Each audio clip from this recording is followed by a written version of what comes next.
Check, check. That's right. We are live. Welcome to the bottom of the rabbit hole. I am here with our resident advisor, Vesuvius MxO, and we've got a special guest for you tonight. Lesig member and MxO veteran, also a very knowledgeable archivist, Starshwar. Say hello to the class. Thank you for your kind words. I was liaison sensei on Vector back in the day, but I was late in listening. I'm just a fan. I'm just another guy. Oh, I'm calling your bluff there, because this guy knows so much about the Matrix Online lore specifically, that Vesuvius and I all participated in Vesuvius's Matrix, or excuse me, the original Matrix 4 podcast, where we discussed, I still think it might be like the most detailed conversation about the Matrix Online story that exists. It was. Wait till tonight. Yeah, we're gonna go into some stuff tonight. Please like the stream. I'm gonna do my due diligence and jump over to Twitter real quick and let everyone know that we are live here in the Twitter matrix. All right, so we've tweeted it out. Like I said, please like the stream on your way in. Trying to think, where should we begin here? Oh, let's get caught up real quick. We were talking about this earlier. If there were any, I guess, news or updates since our last live stream. Let me see if I can share my screen here. Okay, so right now during a live, actually, didn't we talk about the Animatrix 2.0? Wasn't that like right before the movie came out, V? Yeah, we did talk about it with the limited information that we had at the time, which I think we don't have very much more, except for hope. Right. Well, okay, so there is more. It's on the screen here. IMDb Pro has an Animatrix, I believe that's O for Origin. It's got like an O with a slash through it here. Again, just like the Gata thing, you know, that was his LinkedIn profile when we talked about it before. It's not a lot, and you know how I feel about IMDb before the movie comes out. It's not necessarily the gospel, but you can see here John Gata is listed as an executive producer. The writer Jordan Goldberg, I'm not familiar with, but he is known for Inception, which is definitely a plus, if you ask me. That's a good sign. But that's all we have so far in terms of details. So I'm not sure how much stock we can put into this in terms of it, you know, verifying what we found already, because, you know, the YouTube channel that I found after you guys sent me that information about Gata's LinkedIn update, you know, that YouTube channel might be connected, but it also says Animatrix 2.0, and this says Animatrix O for Origin. So we've already got some info that doesn't really match here. The summary says O for Origin evolves the future history revealed within the Second Renaissance Animatrix and the history program, The Matrix, which is interesting because I still haven't really figured out what the history program. It looks like that got cut off. It's odd. It reads odd. Oh no, they do have the closed brackets. The history program. That's what Second Renaissance is, though. That's what I was gonna say. The Second Renaissance is in the Animatrix, not the Matrix. So you see where they have the Matrix in hyphens. That's, I'm like, what are they talking about? You know, a lot of times that's you know, doing this, you know, for however many years now. Like a lot of times, I feel like there's a lot of stuff online that like people just don't know what they're talking about. You know what that reads like? That reads like an AI generated that synopsis. Right. Which actually, you know what? Give me an AI written Matrix movie. That would be the most interesting experiment. Now, what I will say that I just noticed here while talking to you guys is it does specify that it's a TV series. Ooh. If you notice here, I want to believe, but I just can't get my hopes up. I can't do it again. And I understand that sentiment. I mean, we waited as long as we did for the Matrix Resurrections, but you know, I've kind of said before when people ask me, what do you guys, or what do you think is going to be next. It's going to be a Matrix 5. There's been a lot of back and forth about that. We did talk about, the comments that producer James McTeague made. The Warner CEO, if Lana wants to make more, we'll make more, et cetera, et cetera. That was before the movie even came out. Dune 2 got greenlit, so I know a lot of people are asking about the next Matrix movie, which we will see if we get one. But the whole time I was saying, I definitely think a video game or a TV series is more likely. And since then, we've seen the Matrix Awakens demo, and now we've got these Animatrix 2.0 / Origins rumors and little crumbs of information to track. But again, it says TV series, so I think that one of those two, if not both, a video game and a TV series, I would say I kind of feel comfortable in saying that that's likely at this point. I don't know. Well, we had heard a while back that HBO Max was going to make a series, or likely to make a series. So if this turns into that and it's kind of all the same thing, hey, that's cool. Well, I mean, after watching, what is it? I always forget the order. Is it Love, Death, and Robots? Something like that on Netflix, which had, a lot of those episodes had very strong Animatrix vibes. Anyway, I'm like, well, if they can do that, we can definitely get more Animatrix. Another reason why, I was so motivated to get Beyond the Glitch done before Resurrections came out, just so that was done and out into the internets. Just to kind of say, hey, Warner, you guys can make short stories. This can be a thing. We can make this a thing if we work on this as a team. Yeah, we got to figure out when we can do a watch party for that. I know you brought that up, I think, in the last live. We got to figure that out. I still haven't actually watched it because I'm still reconciling my thoughts on the real movie, on the official movie, before I get around to processing yours. If you wanted to hold off to watch it together, I can do that. No, that'd be great. I mean, I'm kind of thinking we gotta like really make it a party and invite as many people as we can. But it's cool that you said that, because I was actually thinking, now that you have seen the Matrix Resurrections, when you watch Beyond the Glitch, I want you to remember that we shot in August, so I hadn't seen the official trailer yet. I hadn't seen the movie. I want you to keep that in mind when you watch it. Oh, I believe you. I believe in that sort of creative ether of. Oh yeah. Look, I put the Jefferson Airplane song in my fan edit 8 years ago. That showed up in the trailer and the movie. That gave me feelings. I'm not saying I invented that idea, but I know these ideas can manifest simultaneously. Like you said, I love that you said it that way, because it actually reminds me of one of the Waking Life conversations. Just like once the answers are out there into the ether, people can just pick up on them. Was that a comic? Waking Life was a animated film. Oh, I'm not familiar with that. Yeah, no, it's good. If it's not like The Matrix, it's about dreaming. It's about lucid dreaming. But if you like The Matrix, cool. I think it's definitely worth watching. I definitely recommend it. I'll look into it at some point. Yeah, it's not cyberpunk, but it's definitely good. Doesn't need to be. I enjoy all manner of genres. But yeah, no, that's really cool that you brought that up there.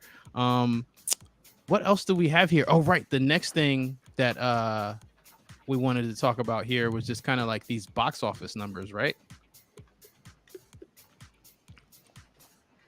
And we've got them here. So it says domestic box office 35 million, international box office 100 million, totaling worldwide 140 million, with a production budget of 190 million.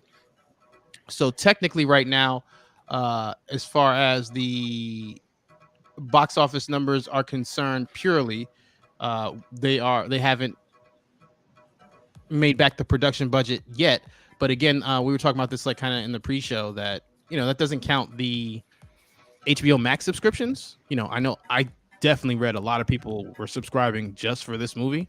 So how those numbers, factor into, the overall Warner purse, I don't know.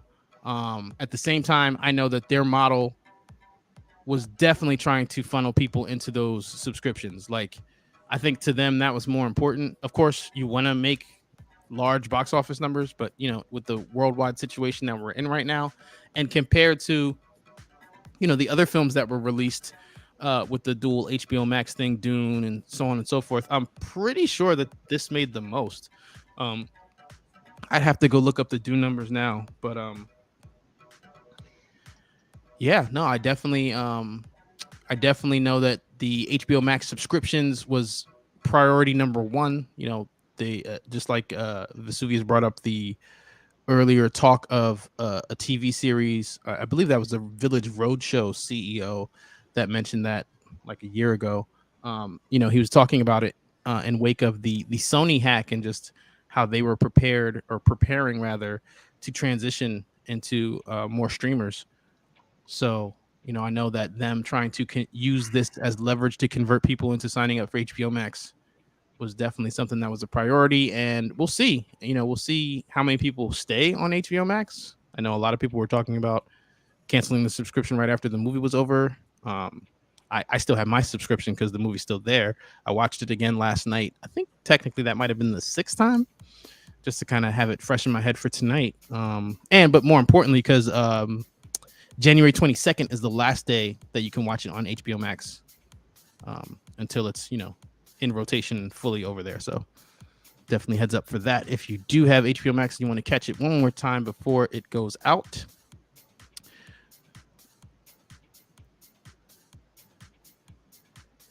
Now, the other thing that we wanted to discuss tonight,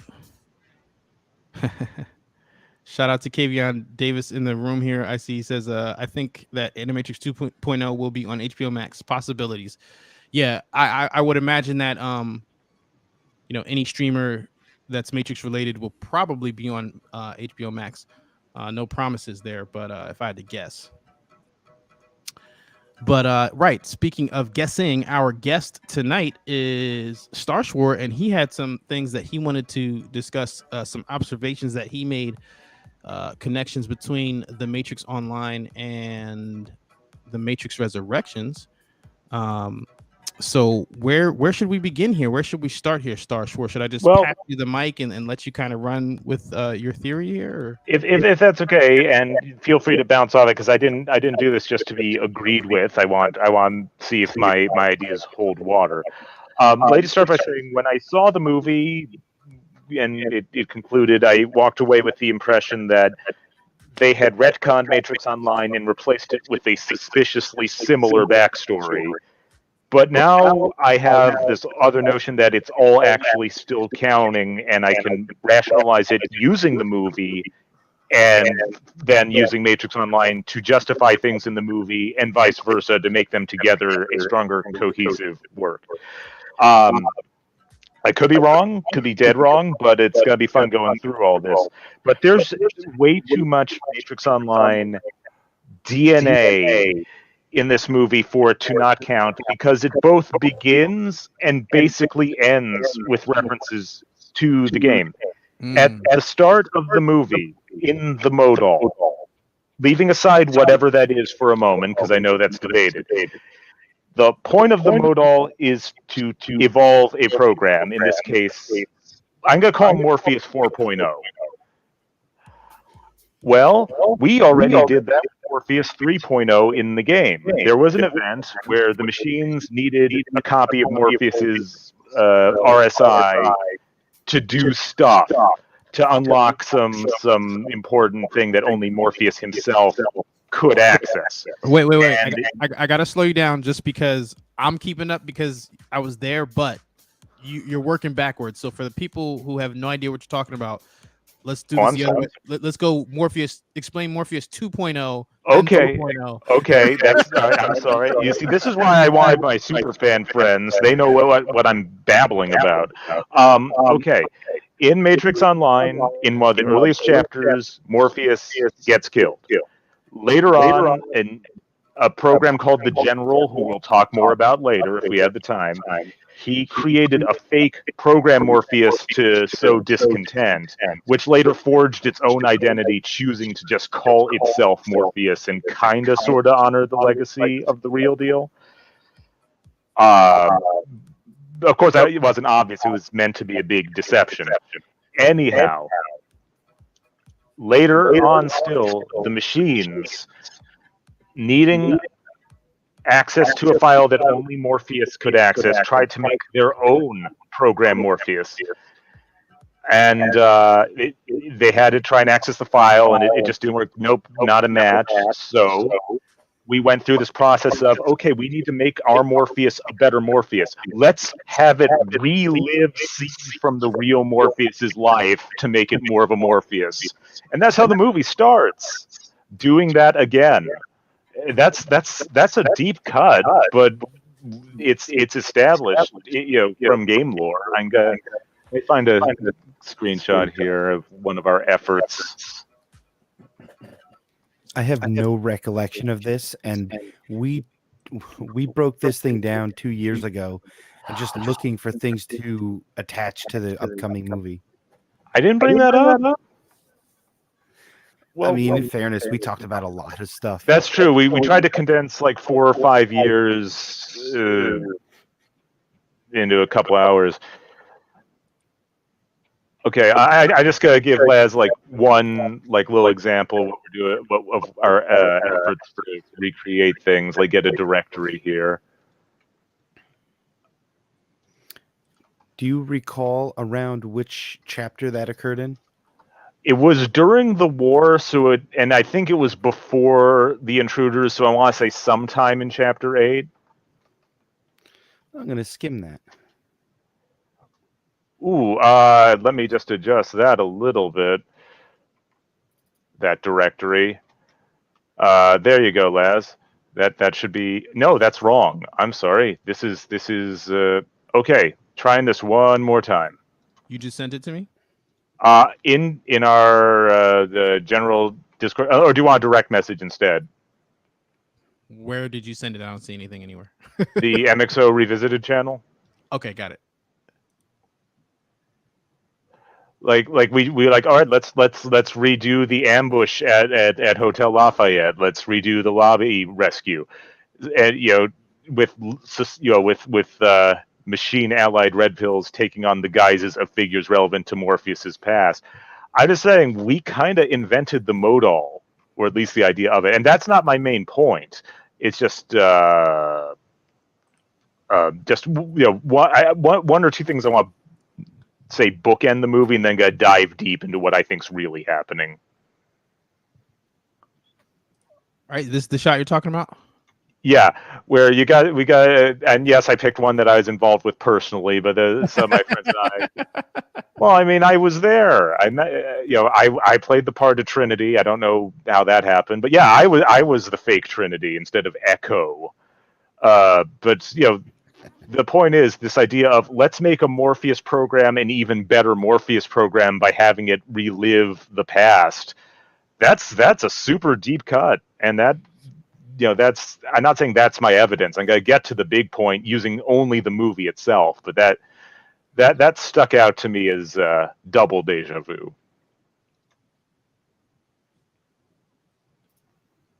Well, yeah, I mean, and we talked about it. What we talked about in previous live streams was just that, whether at the time, whether you wanted to say it was retconned or erased or not was debatable.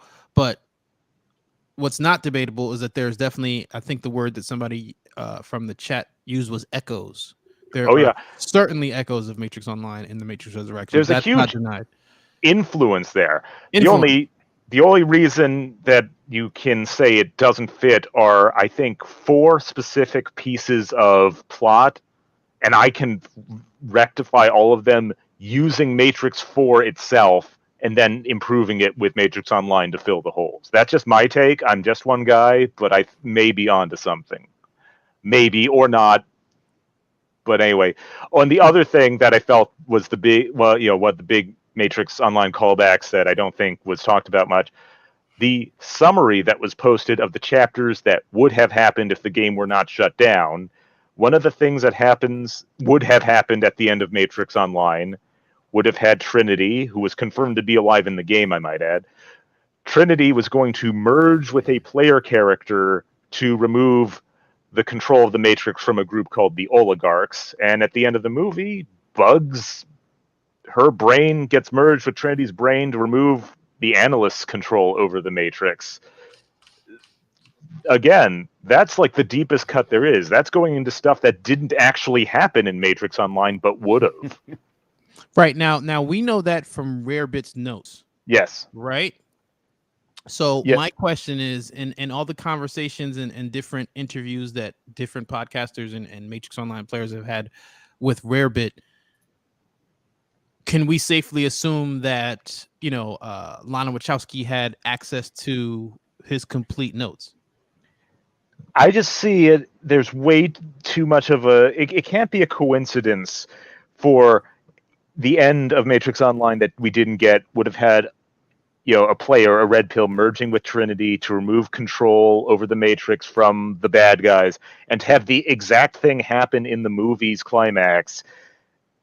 That's the specificity of events there. To say nothing of all the other coincidences that you've already have pointed out in your other conversations with Alias Trinity and so on. I think they were well aware of what Matrix Online was, and I do believe they had to approve everything up to the end. I know there's been some contradictory information on that, but that's where I'm standing. That it counts. I don't believe the events of the story summary happened. I believe things only happened up through and including what was released in game.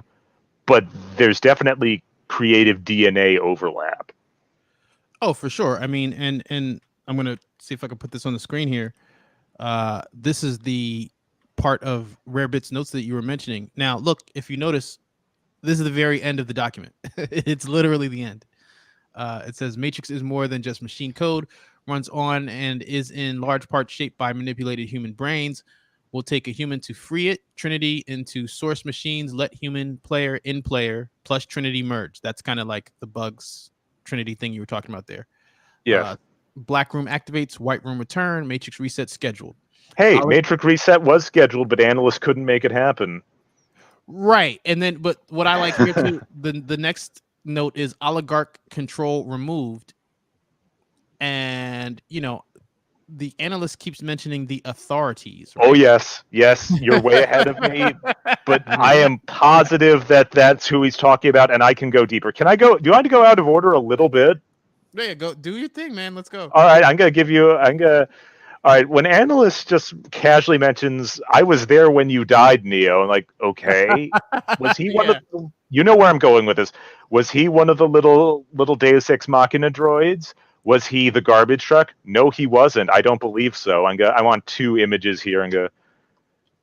Well, I don't believe he was the garbage truck because I believe that Ramachandra was the garbage truck. I agree. But moreover, here's the thing. Smith calls analyst a program, but Smith also thinks shooting analyst in the head would be enough to kill him, and that doesn't work. So Smith is not clued in on everything.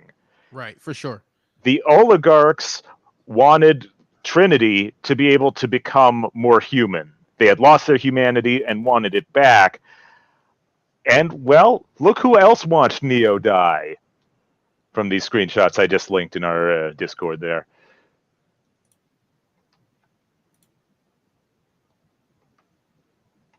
Okay, I see it. 8.3. Oh, that's one of the free images. Do you want both of them or just one? If you can do both, that'd be great. Or first one and then the order, other in the order I posted them. Yeah, I can do the order, I think. All right. Yeah. Then we'll get like the 0, 1 first and then 2. Yes, please. Yeah. Okay, let's get that on the screen here. Can you guys see it? Not yet. At least not on my end. I don't know what this is. Not yet. So that's Neo meeting with Deus Ex Machina from an angle other than what we saw in the movie. This was from one of the cinematics very late, or relatively late in the game. This was during the big war arc. This was chapter 8.3's opening cinematic. So we see someone watching Neo doing this on a screen, and then it pulls back to the next image.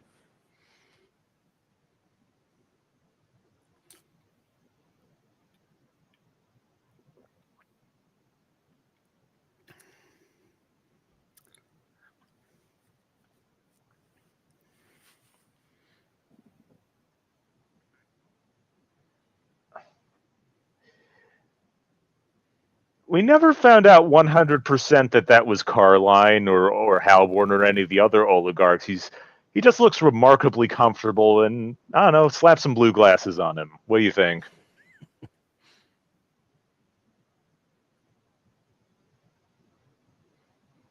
Yeah, so if this is one of the oligarchs, I believe it was Carline was the first one to show up. We got Halborn first, then Carline, then all the ones whose names I can't remember. Yeah, there was supposed to be an android bodies, and I was always a little uncomfortable with that because there's no indication that this is an android body. So, and it's everything looks kind of human. You can chalk that up to the art style and lack of color, but my point is, I like to think that is Analyst. I like to think that's or at least maybe the creator of Analyst, if you wanna go that route. If he is just a program, but I don't know. Whereas I'd like to make the bug on the screen the Analyst. Also equally viable, and I just think I believe that as I watching Neo die, all witnesses here that we didn't know about until Matrix Line. But that's all stuff that lines up. I want to use stuff that's in the movie to prove that there's holes in the movie that are designed to be filled by Matrix Online. Okay. So where can we start with that? I'm going to start with a very quick one that's pretty easy to rectify, and then we'll go into the deep cuts. We may not have time to get to all the deep cuts, but quick one. I know I read you and Alias Trinity questioning this. When Neo's meeting the crew of the Mayonnaise, the Nemesine, Roland's granddaughter refers to Roland as Captain instead of Commander. Yes. Yes, she did say Captain Roland, yes. I have two explanations for that. All make sense within universe. Don't need to bring in the game for that. One, Roland could have been demoted at some point. He wasn't a particularly good captain. He could have screwed up. Well, he had Bane, the most suspicious guy there is, and left only the doctor to guard him, and also didn't check up on him before the other hovercraft left. Not great at his job. Okay. Also still waiting to find out what VDTs are. Still waiting on that definition. Wanted Bane checked for him. We didn't get a definition, but that's another story. The other possibility, she could have just said that for Neo's benefit at the behest of Iceberg, the neoologist, so as not to overwhelm him, because Bugs still refers to the machines as machines when talking to him at first instead of Synthians, yeah. Which, by the way, that's her head. Be like, is machine a slur? Oh Jesus. I feel so bad now. Well, I thought toaster was a slur. Yeah, no, that was a slur for humans who helped the Synthians, though. Yeah, now you're getting derogatory, V. Now, and we can call each other that, right? In the Matrix Online, we were machines, so I'm not going to say that. Agent Gray called it the machine civilization, so I'm just going to say the term wasn't around yet. Yeah. I'm okay with All right, that. but now on to the big stuff, the real deal. The stuff that I feel that, if taken at face value, makes the movie a little worse. But through my crazy sleep-deprived analysis, can make the movie better thanks to Matrix Online, and that can make Matrix Online better retroactively. You gotta look at this like Dr. Manhattan. Okay. He should have been in this movie. Anyway. I know what I said. He was. I know. That was sarcastically, I'm in charge. All right. So one of my gripes with the movie was a lot of the state of the universe isn't clearly defined, but that mostly just has to do with Niobe's big info dump to Neo. And I think if you just look at what she's saying, she contradicts herself so much, and I can explain why. So if I may go for some excerpts here. For sure. And also one of the someone in the chat here gave you the definition of the DTs. Delirium tremens. I can't really pronounce that, but it says psychotic condition typical of withdrawal in chronic alcoholics involving tremors, hallucination, anxiety, and disorientation. Oh, so that ties in with Niobe's whole "the Matrix has you hooked" thing. Yeah, virtual DTs are withdrawals from the connection to the matrix toward Okay, another thank you. simulation. All right, can cross that off my list 18 years later. Or 19, I guess. Thank you. And yes, that was a Black Dynamite reference, odd one. Good taste. And they also, played that up with Neo getting pulled The out this dojo scene. time. Yeah, because he's having withdrawals. Yeah. Because remember, they said, the mind has trouble letting go after a certain age. I don't think they've ever freed anyone who's, was he in his 80s now? That has to be the record. Or not, but that's not, all right. Let get back into what I was getting at here. Some of Niobe's very odd way of phrasing certain things. Right. This is kind of the meat and potatoes of where people say that, oh, Matrix Online was erased. It got retconned. Yes. Like, And if you take what she says at face value, that is correct. That's the interpretation I had the first time I saw it. Honestly, yeah, I think that's the interpretation people have the first time they saw it. I watched it again last night, and it happened, I think, maybe in my third viewing. Like, if you listen to just what she says, it doesn't add up. But it doesn't erase anything specifically. You can jump to conclusions to erase things, but she doesn't say something that says, "Oh, that just erased everything," or even one thing specifically. But continue. I don't want to cut you off. No, I appreciate that. But all right, I'm going to make the point that I believe that in the context of Matrix Resurrections, Niobe is not a reliable narrator in universe. There's just stuff in the movie that contradicts what she says, and she contradicts herself, and I can explain why. And it's not because she's 90 years old? That's too easy. She's not senile, and she's not a liar. I believe she is saying things she believes to be true. But I believe she is incorrect and remembering things incorrectly, and I can explain why. It's too easy to say she's just old. This is Matrix. All right. So, I'm just going to quote her here. I stood at the barricade of the temple, staring at the army of sentinels, waiting for them to kill every one of us, but then they left. They said, "You saved us." I didn't believe it. No. At the end of Revolutions, Morpheus is the one who goes, "Is this real?" And she's like, "Neo, wherever you are, thank you." So she's already got that wrong. And that's just using her personally scenes involving her. And yeah, I know she's remembering a very specific moment from her past, but that's just the first strike for me against her veracity. All right, every night I would dream of attack sirens, but then I would wake up to this silence. I'm ashamed of it now, my pessimism of how long it took me to believe a world without war was possible. You gave me that. You gave that gift to us all. And this is the gift that continues to bear fruit. Okay. She's talking about peace like it's still happening, but it's not. Old Zion was destroyed. And she keeps talking about world without war, but the war resumed. It's like she's giving a speech from the wrong point in time. You understand what I'm saying? Well, did the war restart? Like in the Matrix Online, it did, but we're not. I mean, within the context of Resurrections, it is when Neo asks what happened to Zion, without directly saying it, the implication is that it was destroyed, and also there's that whole bit that they can't fight the Sentinels, they can't beat them, they got to hide from them. So again, the fact that it's wishy-washy on whether or not they're at war is a huge problem, I think, with Niobe being accepted as a good source of information, and I'm going to get to why. I'm not assassinating her character here.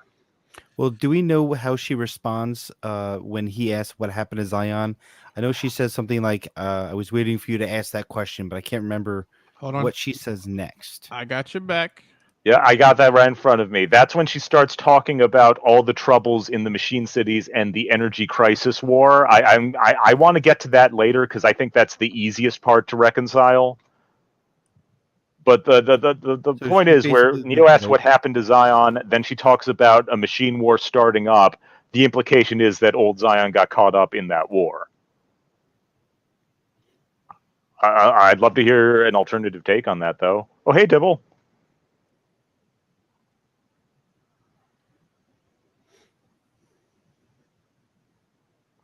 Wait, so which part are we breaking I know I'm going a little bit out of order you said, here. Right, exactly. You said you wanted to save what I have highlighted for later. So can you repeat the question?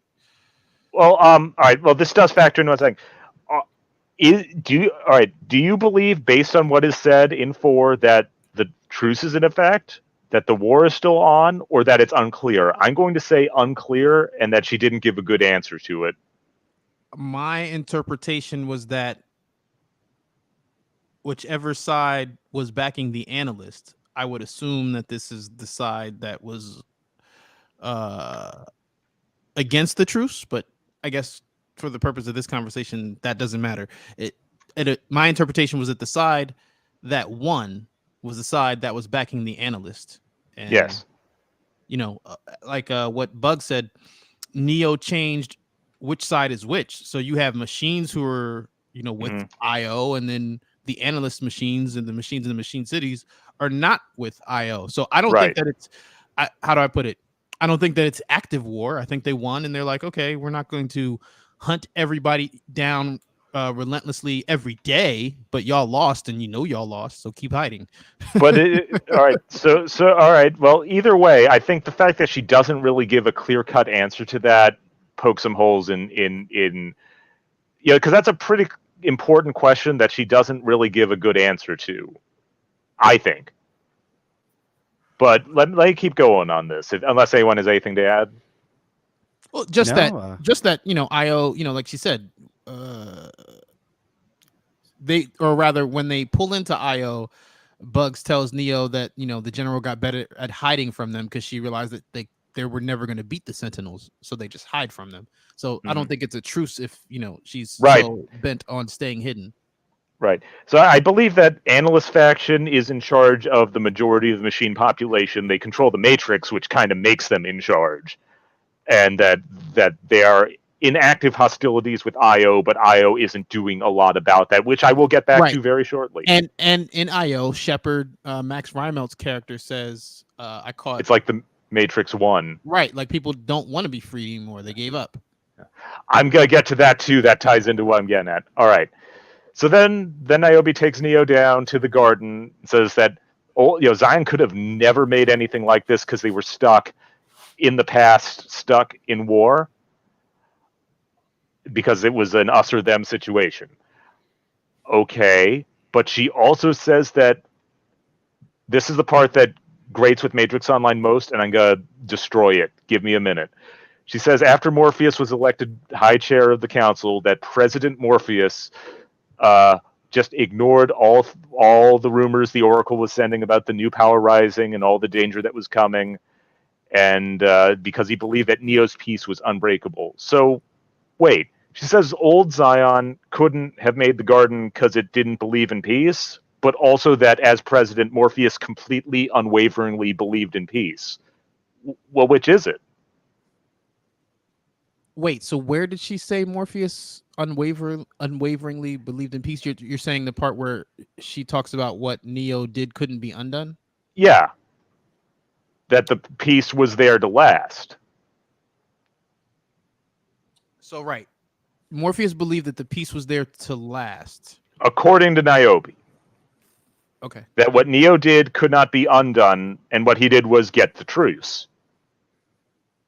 Right. Okay, that's what I was getting after. He got the truce, but prior to Neo actually executing that in Revolutions, Morpheus believed that, the one would end the war in humanity's favor, like we gonna win, kind of thing. Yes, but the point is, it's not about what he thought Neo would do. She specifically says, I have it down here, he was certain that what you had done could not be undone. She says that as matter-of-factly, that Morpheus accepted that the current situation was permanent.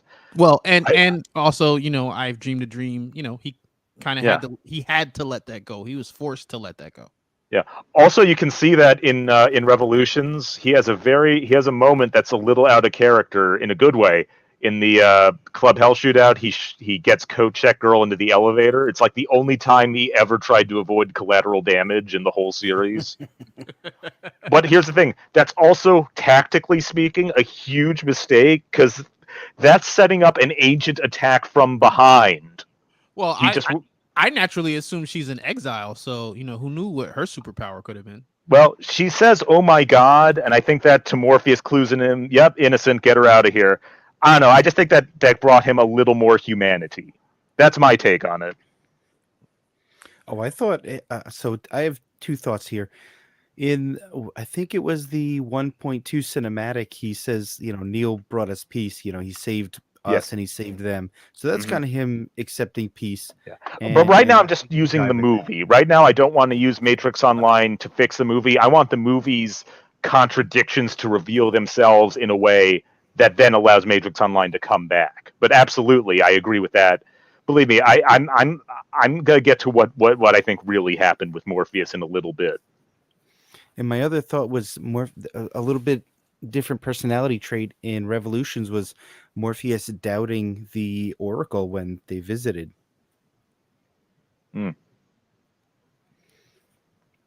So I mean, he definitely changed at the end of Revolution, at the end of Reloaded. Yes. And it changed again later, but we're not talking about that right now. Right. So my point is, Niobe seems to be saying that Old Zion was only for war, but also Old Zion unanimously elected Morpheus, who was completely on Team Peace. Those don't seem to be ideas that gel logically. Also, she criticizes herself for being pessimistic about peace, but also is kind of critical about Morpheus for not seeing the writing on the wall about the warnings that peace was imminently in danger of ending. It feels like the way she's describing Morpheus is that she and him were on the same page, and it's weird that she draws a distinction between them, and there's something very odd about that to me, and I'm getting to my point. I'm going to get to my point in a minute. Now, is this odd, like by comparison to the fact that they had a relationship together, or No, what I'm saying is she was critical of herself for not believing in peace, but is also critical in Morpheus for believing in peace. I'm just saying the story she's telling, it's like she's believing each part she's saying, but when you just stop and just take that bit by bit, they're not compatible facts to me. And that's human, true, but I think there's something else going on. But am I completely on the moon here, or is the story she's telling Neo not completely consistent with itself? Oh, I can see some inconsistencies now that you're pointing them out. Yes. All right. Now let me go a little further with this. I'm going through my notes here. Okay.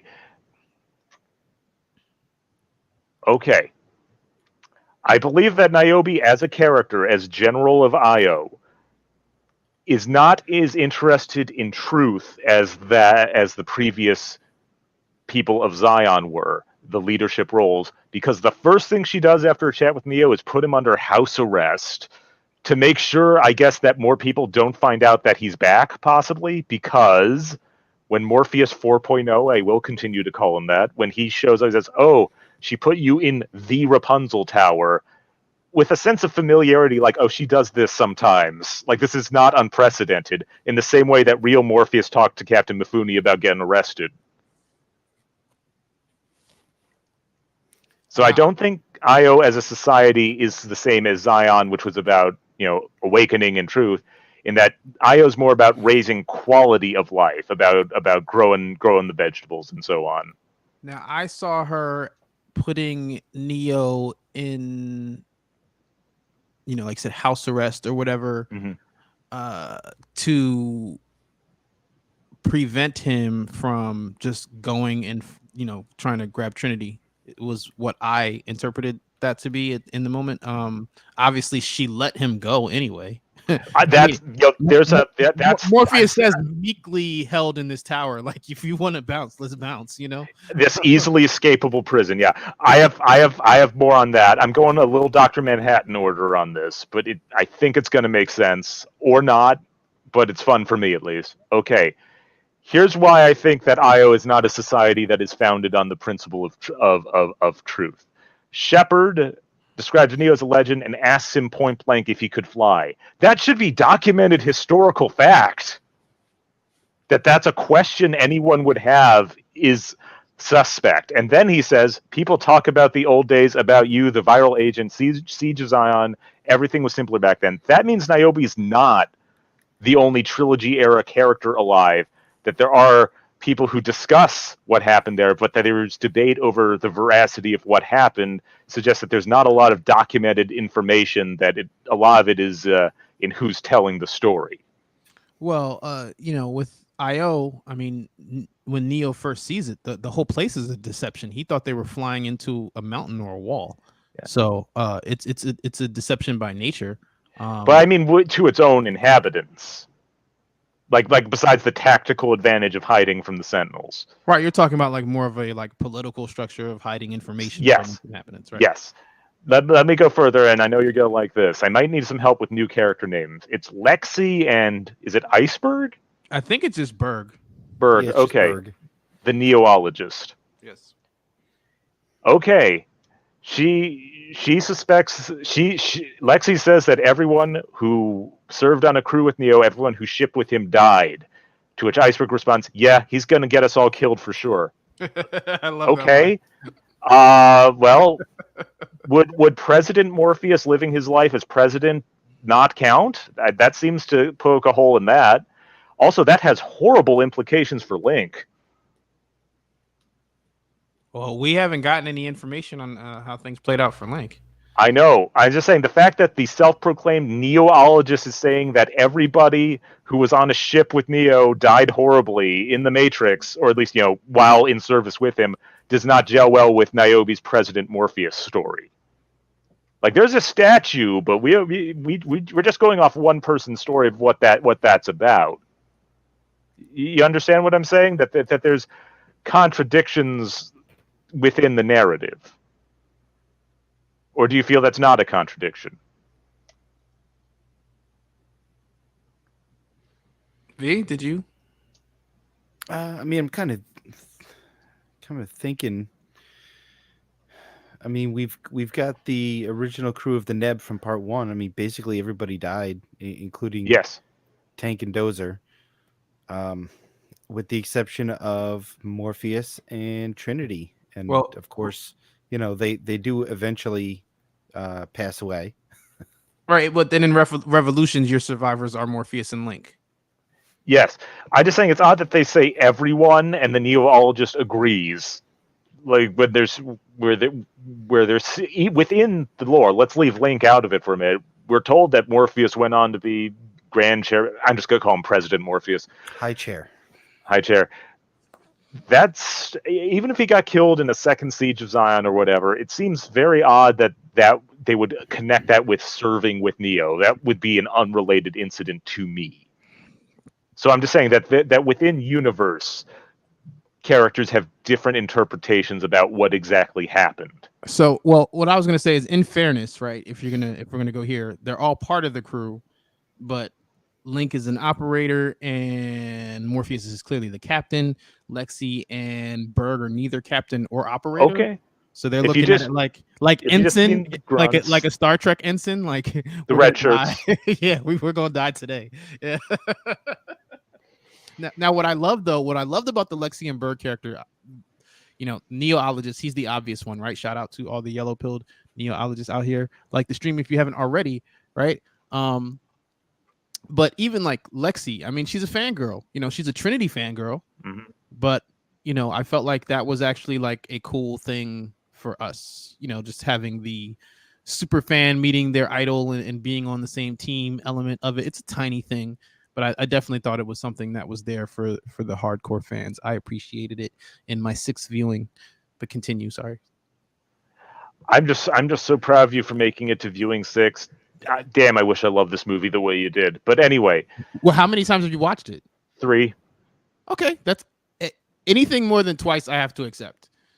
Well, look, normally for a movie I don't particularly care for, I would have given up on 1, but this is the Matrix. This is important to me, and and that's the thing. I know most people gave up on 1, and that's why it's like, well, I can't respect anything you have to say because it's designed to watch more than once.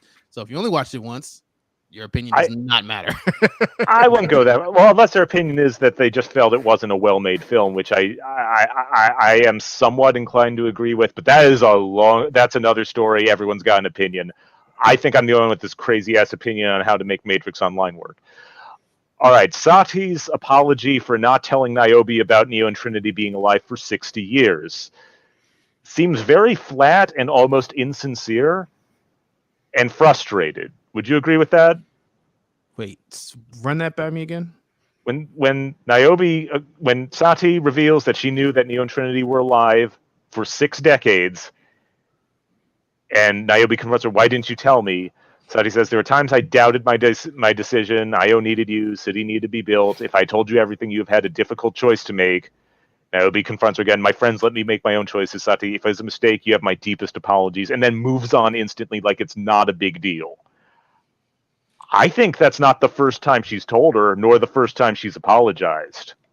And I'm not getting into Niobe being old. I'm not going there, but I think it's similar. I think that there's a part of Niobe that's blocking out certain things and is remembering things the way she wants to, specifically with regard to Morpheus. Well, that's definitely a thing that people do. Yes. But I can go deeper. I can justify it using Matrix lore, just not from the movie. All right, let's dig. Well, wait, I'm sorry. I got one last piece here that leads into that. With Niobe's new best friend, Freya? Freya, sure. From the garden? Yeah. Strawberry Lady. Aunt Rachel. The botanist. Botanist. All right. When she's still Aunt Rachel. Go ahead. Yeah, it's Aunt Rachel. Is that a Sense8 thing? Family Matters. Family Matters. Okay. That's another thing that makes Path of Neo canon, because there are ants in Matrix 4, and she's Aunt Rachel. Okay. Yeah, it's okay. I'm not gonna dispute that. I will dispute that. All right. So after Neo escapes from his very easily escapable prison, well, it's like designed to be. They got the balcony accessible from the hovercraft dock. It's not meant anyway. Also, I like that the way of like assigning over a ship is apparently the honor system now. You know, that's not done forcibly like in Commander Lock. Anyway, Freya says to her, "Come on, Niobe. I know how much you hated locking up. Just like I know there's a part of you that's relieved now that he's gone." This is the part where I go out of my damn mind. I think that's literal. I think Freya knows more than we're meant to think. Okay. I believe that Niobe is engaged in George Orwell-style doublethink, that she is holding mutually exclusive ideas to be true, specifically regarding Morpheus, whether or not they're at war. She prizes personal agency but uses her authority to deny it to others. She's trying to build a better future but is totally cool with letting most of mankind literally live in the past. And she's just hyped about strawberries, kind of like how Cypher was hyped about steak. She's more interested in improving the quality of living, but not the actual quality of life. And like Shepard says, it's like the Matrix 1. Something has changed with Niobe, then she only snaps out of it once Sati not just tells her to her face, but having Neo next to her, the truth about Trinity. I think the hard choice wasn't whether or not to help Trinity, because of course she would. Everyone who knows she would. The hard choice was getting out of her own treadmill, like so many of the other characters in this movie. She's stuck in this weird cycle of both war and peace. Morpheus. Absolutely. No, yeah. No, I see where you're going with it now, and this is the part that I think I scratched the surface a little bit, but I didn't go to school or take any psychology classes, so I'm not going to sit here and say, I'm the analyst or I've got all this psychology knowledge. Analyst didn't either. Well, that's fair, but he played one on TV, right? Oh, I know. I'm just saying he's got a bust on his desk that's a human head with divided into segments. I'm pretty sure that's phrenology, so I think that's a hint that he's not giving accurate medical advice. The point that I'm making though is that in the subtext here, we're used to in the original Matrix, philosophy, and once that has been revealed, the different philosophical references, I feel like this time around we're getting a heavier dose of psychology. And what you're talking about with Niobe is a psychology thing, and that whole treadmill thing. You've got Morpheus in the modal on the exact same Yes. gym treadmill as Neo in the Yes. Matrix. You see what I'm saying? So I could definitely see Niobe having her own version of a treadmill or her own Matrix loop that But- she has to break free from. But now's where I get really crazy. This change in her, we saw it start to happen in Matrix Online. It happened, and I can justify the change that her Niobe- character is definitely different in the Matrix Online. That's a very But I mean, even within Matrix Online, going from the very start up to a certain point, there is a point where her characterization gets way closer to what she's like in the new movie, and I believe that can also be used to explain her discrepancies. And by explaining her discrepancies, Matrix Online becomes canon again. Okay. I got about half an hour. I think I can do at least this. We'll get to Energy Crisis War next time. yeah. And Oracle's Warning is part 3 of this, but this is the main one I wanted to get to, and this is the craziest damn thing. You can mute me after this if you want to. Well, I was gonna say I was just gonna let you run so we can. All get right. as No, I far mean, you as can mute me for what I'm about to say. Okay, let's talk about the Unlimits again. Okay. Oh, cheat codes. Right. Yeah, that's Vesuvius. Yeah, go ahead. I'm No, not joking. I wanted to jump in and say cheat code, but yeah, let's hear No, it. really. I'm not joking. Anom is the key. I'm not joking. No. If you want it back, you're getting it all back, mister. Here's how it went. Here's how it went. Here's how I see it. All right, in the game, after Morpheus died, Niobe was very upset for obvious reasons and decided to avenge him because Merovingian was responsible. She gets together a bunch of followers, and to take down Merovingian, she gets her hand on volatile agent upgrades from an obsolete version of the Matrix, colloquially known as cheat codes. But it turns out her followers were just completely insane. They didn't really care about Morpheus or Niobe. They just wanted an excuse to hurt people. They took the cheat codes and it gave them comic book nonsense superpowers, laser beam eyes and stuff. Because those were their power fantasies that came from their psychological problems. Their powers enabled their sociopathy. They wanted to hurt as many people as possible, and that was their wish fulfillment. They got those ridiculous powers because that's what they wanted. And here's my point. I'm not just bringing up the worst Matrix Online story for no reason, because it's not the worst one anymore to me. Well, maybe it is, but it's not that bad anymore to me. The very first person to drink a cheat code vial was not Anom. It was Niobe herself. And she didn't get superpowers. In fact, Lazarus, can you post this image, please? It's not the one. It should be in like the root. It's not the one that's on the screen. Oh, I'm sorry. I wasn't looking at that. Yeah, I don't feel anything. Why did it not give her superpowers? And I'll tell you why. And yes, I know she got shot and she was stuck in the time dilated the construct. Construct. But even then, when it gave everyone else unbelievable powers, all it did for her was turn off a bullet wound. No, it did more than that. Because her motivation was not insanity. Yes, she wanted violence, but that's because she wanted revenge. And she wanted revenge because the Merovingian took Morpheus from her. And, like Neo and Trinity, love is Niobe's superpower too. Have you muted me yet? No, I got distracted by this comment. He said, she got PTSD. Well, yes, but let me matrixize that, if I may. No, yeah, go ahead, because that's where I was going with it. Go ahead. Okay, so I'm not saying the cheat code gave her the power to raise the dead. It can't. They have to have some limits, despite the whole unlimited name. But it gave her the feeling that Morpheus was still with her, and I can prove that because, like Analyst says, people don't care about facts; they care about feelings. Ooh, now that's a home run right there. Oh, just you wait. Just you wait. This is one of those things that puzzled us. Then Merovingian rescues Niobe from the construct, right, and she never goes after him again. Why does she do that? I used to chalk up to an honor. No, it's not the honor. It's not that she owes him. She doesn't feel that need for revenge anymore because that's what the cheat code's doing. It's giving her the power to feel like Morpheus is still there with her. Interesting. And I'm gonna prove that too, but I have to go off on a little tangent, and then they meet, then they intersect. But so far, I know I'm out of my damn mind, but am I making some amount of sense? Well, let's go with the fact that, Lana Wachowski talked about actually writing this project because she wanted to, grieve the loss of her parents. Oh, yes. And Yeah. there's that wonderful dedication to them at the end of the credits. Yeah.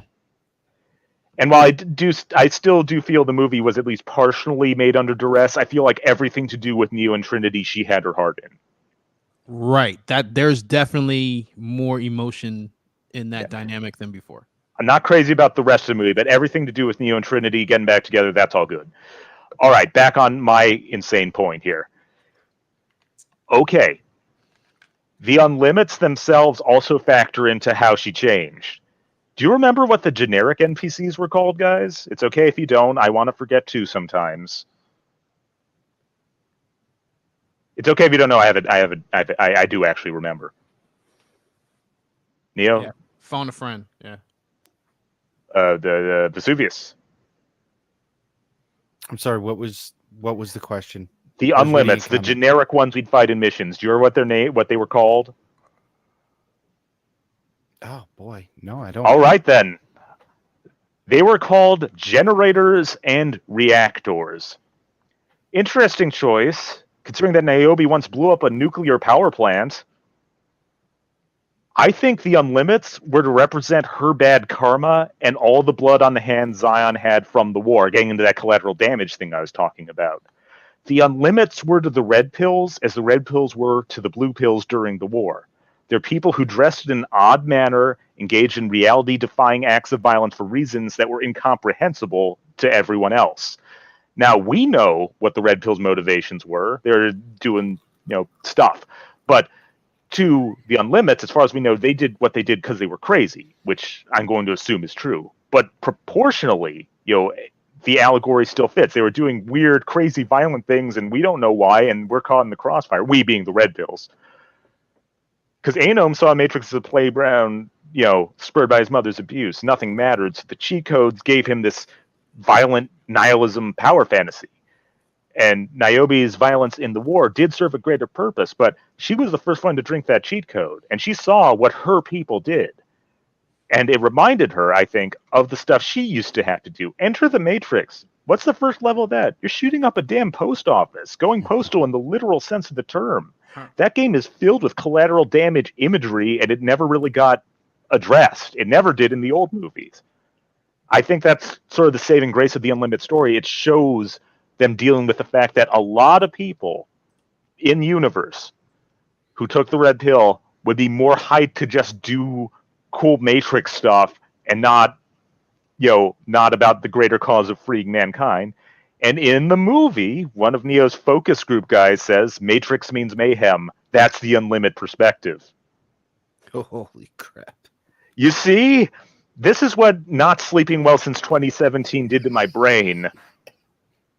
That's my superpower, I guess. My superpower is using Unlimited to not suck.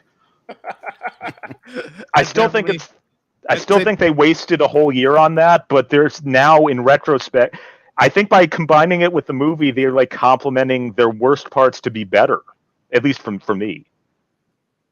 So I see Unlimited as like a dark reflection of what Zion used to be, what Niobe almost became. So in a way, that gunshot kind of saved her life. It saved her from being that. And that led her down to the path that led to Io Niobe. And now I'm getting to the real good stuff. We still got time.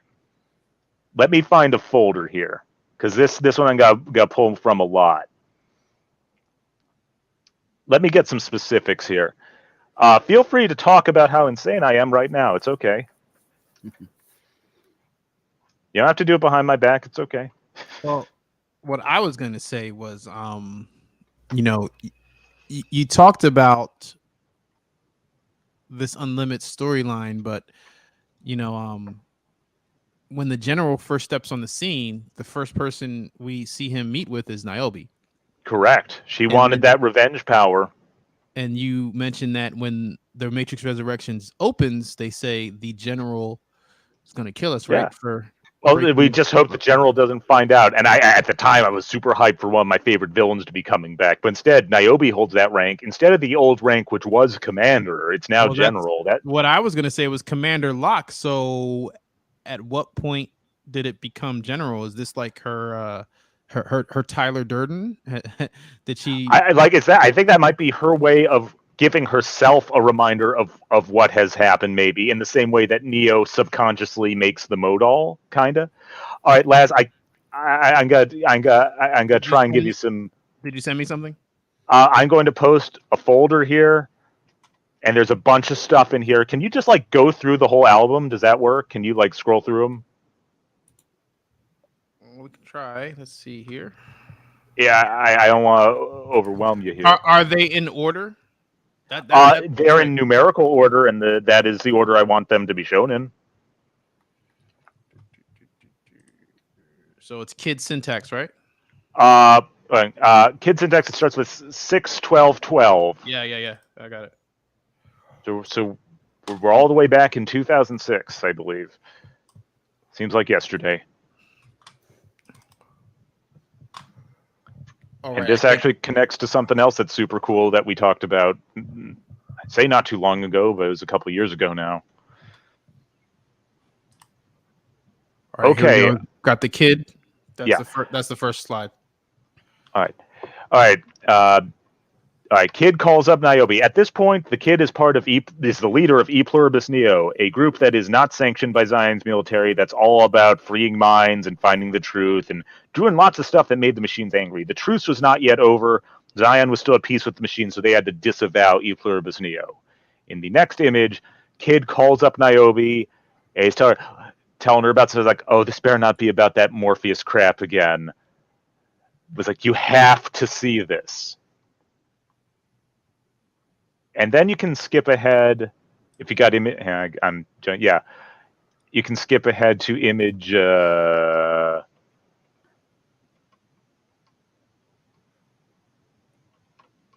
I'm getting there.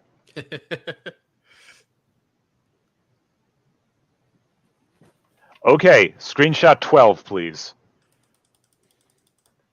Okay. All right, so Kid is telling her, "Yo, I found out what happened to Morpheus, that thing that you were really big into avenging and that guy you loved." And her reaction is, "You can die. I don't care if you die, but we can't let Zion get hurt by this." That's very much Matrix 4 Niobe talking. I don't care if you get yourself killed, but I'm going to have Zion dragged into, I'm not going to have Zion dragged into this. Yeah.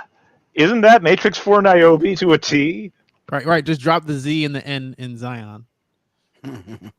Look, she got into astronomy. Io's one of Jupiter's moons, and I hear Jupiter's ascending lately, and she's into that, whatever that means. I actually rewatched Jupiter, but that's another conversation. I'm not brave enough. I can't do it. Look, let me process this one movie, and then I'll maybe get onto the others. All right. Holy crap! Screenshot 14, please. Niobe, do you want another war? Is that what you want? This is Niobe desperate for there to be peace. This is new Niobe. This is reborn Niobe. This is the Niobe that's talking down the bugs. Go to image 16, please. Right. In 14, the last thing she says is, "Do you want another war? Is that what you want?" Yeah. This is because she was teaming up with the general, the physical manifestation of war, not too long before that. But now she has completely sworn that off. She's completely done a 180 because I believe that's part of the cheat code's lasting effect on her. Besides, natural human reaction to that, I believe it's subconsciously rewriting her subconscious to not be like Anom. She doesn't want to be like that. And I'm going to get to my point in a little bit. I'm getting so close here. All right. Do you have that? Yeah. And now Niobe is just being, damn it, or some other word they weren't allowed to say. You can't endanger all these people for some crazy dream. And like, is she talking to Kid or is she talking to Bugs 60 years later? You know, I talked about Dr. Manhattan. That's what I'm getting at. These feel like they mirror each other.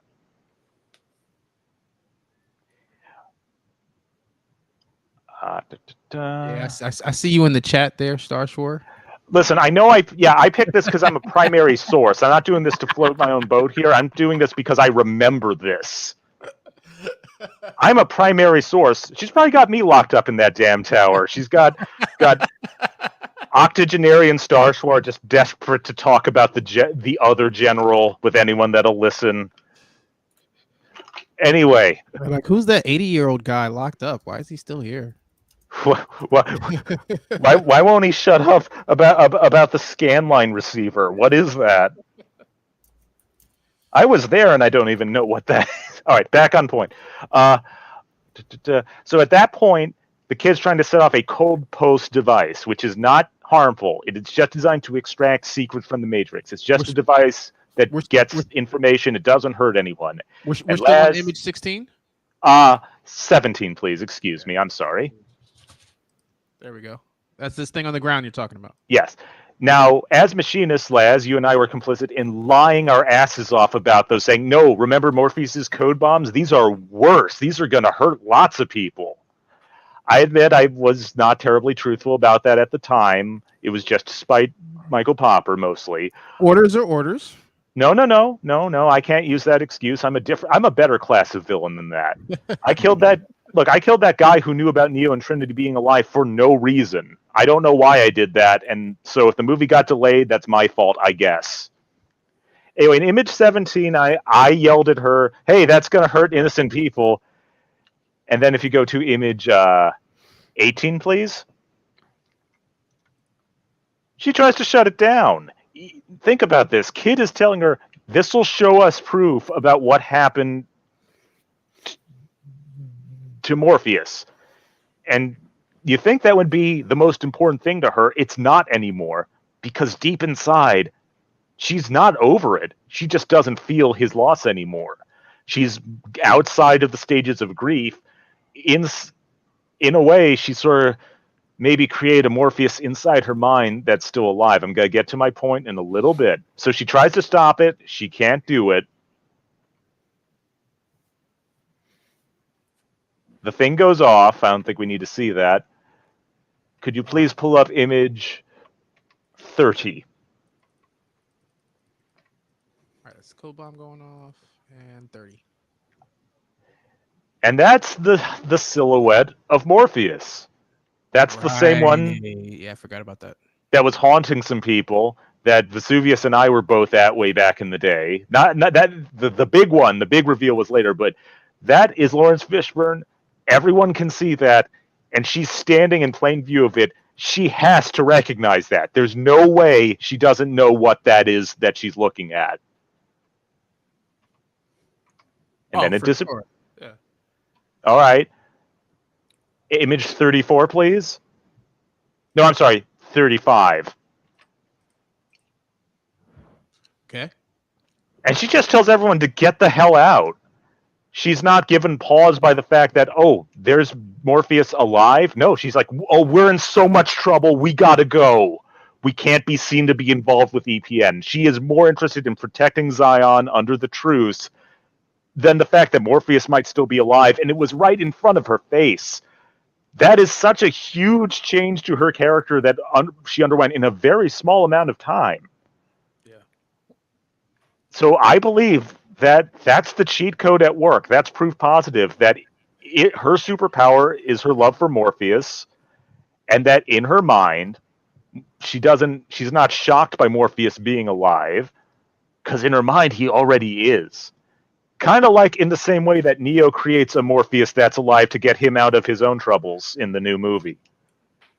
Right. So just to bring this all home, you feel as though Niobe's extension of, or implied extension of Morpheus in the timeline is her way of coping with everything.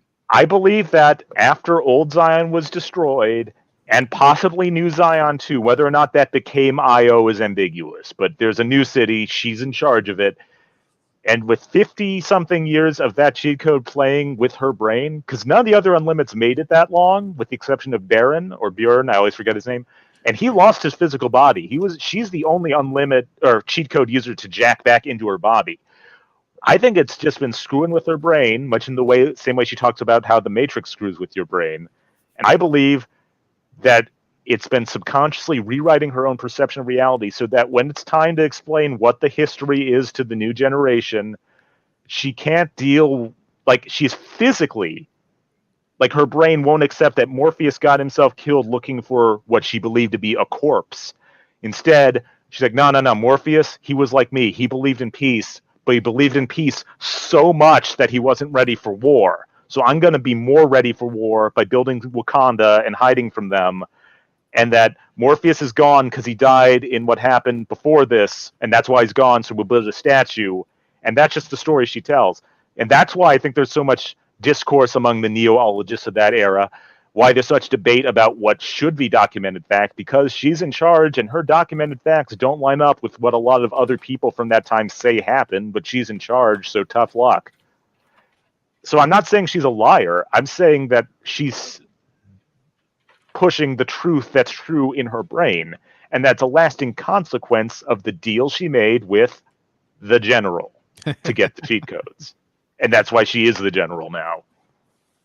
There's a lot of bringing home on this. Real quick here, just because it came up in the chat. The odd one said, "Fun fact: Niobe is modeled after Lawrence Fishburne's wife." To which Vesuvius responded, voiced by Gina Torres, "I believe she was his wife." To which he responded, "Right, they got divorced." All that is true. Gina Torres actually plays Cass in the Matrix Revolutions. That would be Dozer's widow, right? Link's sister-in-law, Z's right? sister. Yeah, Z's sister. Yeah. Right. And at that time, they were still married. They have since been divorced. And I actually met Gina Torres before the Matrix. She's a lovely lady. But yeah, she definitely did the voiceover for Niobe in the Matrix Online. So since we were talking about Niobe and that stuff came up, I just wanted to get the verified intel out there to the class. And also shout out to Franz. It has been a while, friend. He says, nice to see you guys. It's nice to see you too. I did miss all of you. I'm sorry, I didn't want to. I know you got a hard stop here, so continue. Yeah. So, I think that sort of reconciles the two of the parts that I disliked about both works, in that Niobe's world-building monologue to Neo, her big info dump, doesn't make a lot of sense and makes things murky, taken on its own. But taken instead as a story about someone who is coping with an altered perception of reality, specifically with regards to an imaginary version of Morpheus, that really lines up with a lot of Neo's going through in the new movie. Right, and that's why I'm glad that we had this conversation. Kind of like the green eyes thing. Now that's a short thing that you can explain to people, right? But you brought something to my attention that I didn't pick up on my own. Originally when she said what she said, I just kind of like rolled my eyes, like, why? If you just didn't say these two lines. Like that's the thing that confused them the most. Like, I was ready for Matrix Online to go away in favor of a completely different story. And like, why they replace it with such an unusually similar story? No, it's the same story, just the one character we're supposed to believe isn't trustworthy. Well, not trustworthy, but you can't believe what she's saying. Right, but when you bring that element in there, now it's like, okay, there's a reason. There's something else going on in the story here. It's running parallel to something, like I said, that kind of psychology space that I think a lot of this subtext is in, and I think that's why it's kind of weird for a lot of people. I mean, it's already, like you said, with the whole love story thing. It's already like kind of challenging you to feel in a different way. And I think that kind of like, because, before it's challenging you to question, these big like philosophical questions and theological questions and, questions about religion and these big things. And I think that's another reason why people get so attached to it, and then B, why people feel so attacked. When you get to Revolutions specifically, more so than Reloaded, but Reloaded does deconstruct things. So, there's that rejection there. So, when you jump from playing with people's emotion, not playing with people's emotions, but triggering their ability to question these really important things or deconstruct these really important things about what you believe. And now we're switching that from a philosophical subject matter to a psychological subject matter. You're getting, a lot of very, very mixed reactions. And again, I hate to say it, but that goes back to Unlimited too. There's that one cutscene where they're talking about Anom's therapist, and he just goes nuts and kills that guy for bringing that up. Right, his mommy issues. But specifically, yeah, I talked to your doctor about that. She's told me about your mom, and they just decimates that guy.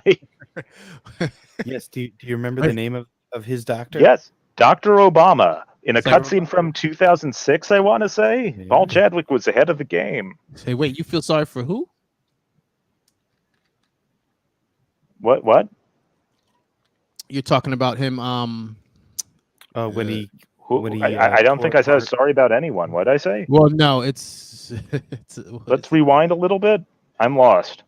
Oh, as if Anom was supposed to say, "Hey, you feel sorry for me," and then he destroyed his partner Kabaklo. Oh yeah. Well, I think it's sorry. It's like you don't get to talk to about my mom. Also, that's privileged. Well, yeah, that's really what it is. It's a Menace to Society reference. The store clerk is following it, and they parody it in "Don't Be a Menace While Sipping Your Juice in the Hood" or whatever. But like the clerk's following him around the store. She's like, "I feel sorry for your mother." He said, "You feel sorry for who?" God, that's a deep one. Yeah, it's old school. So yeah, there was no protected health information when it came to the Matrix Online with here Dr. Obama and Morpheus's psychologist from like chapter 1. Oh, Dr. Kruchik. Yes, and it just all got laid to waste.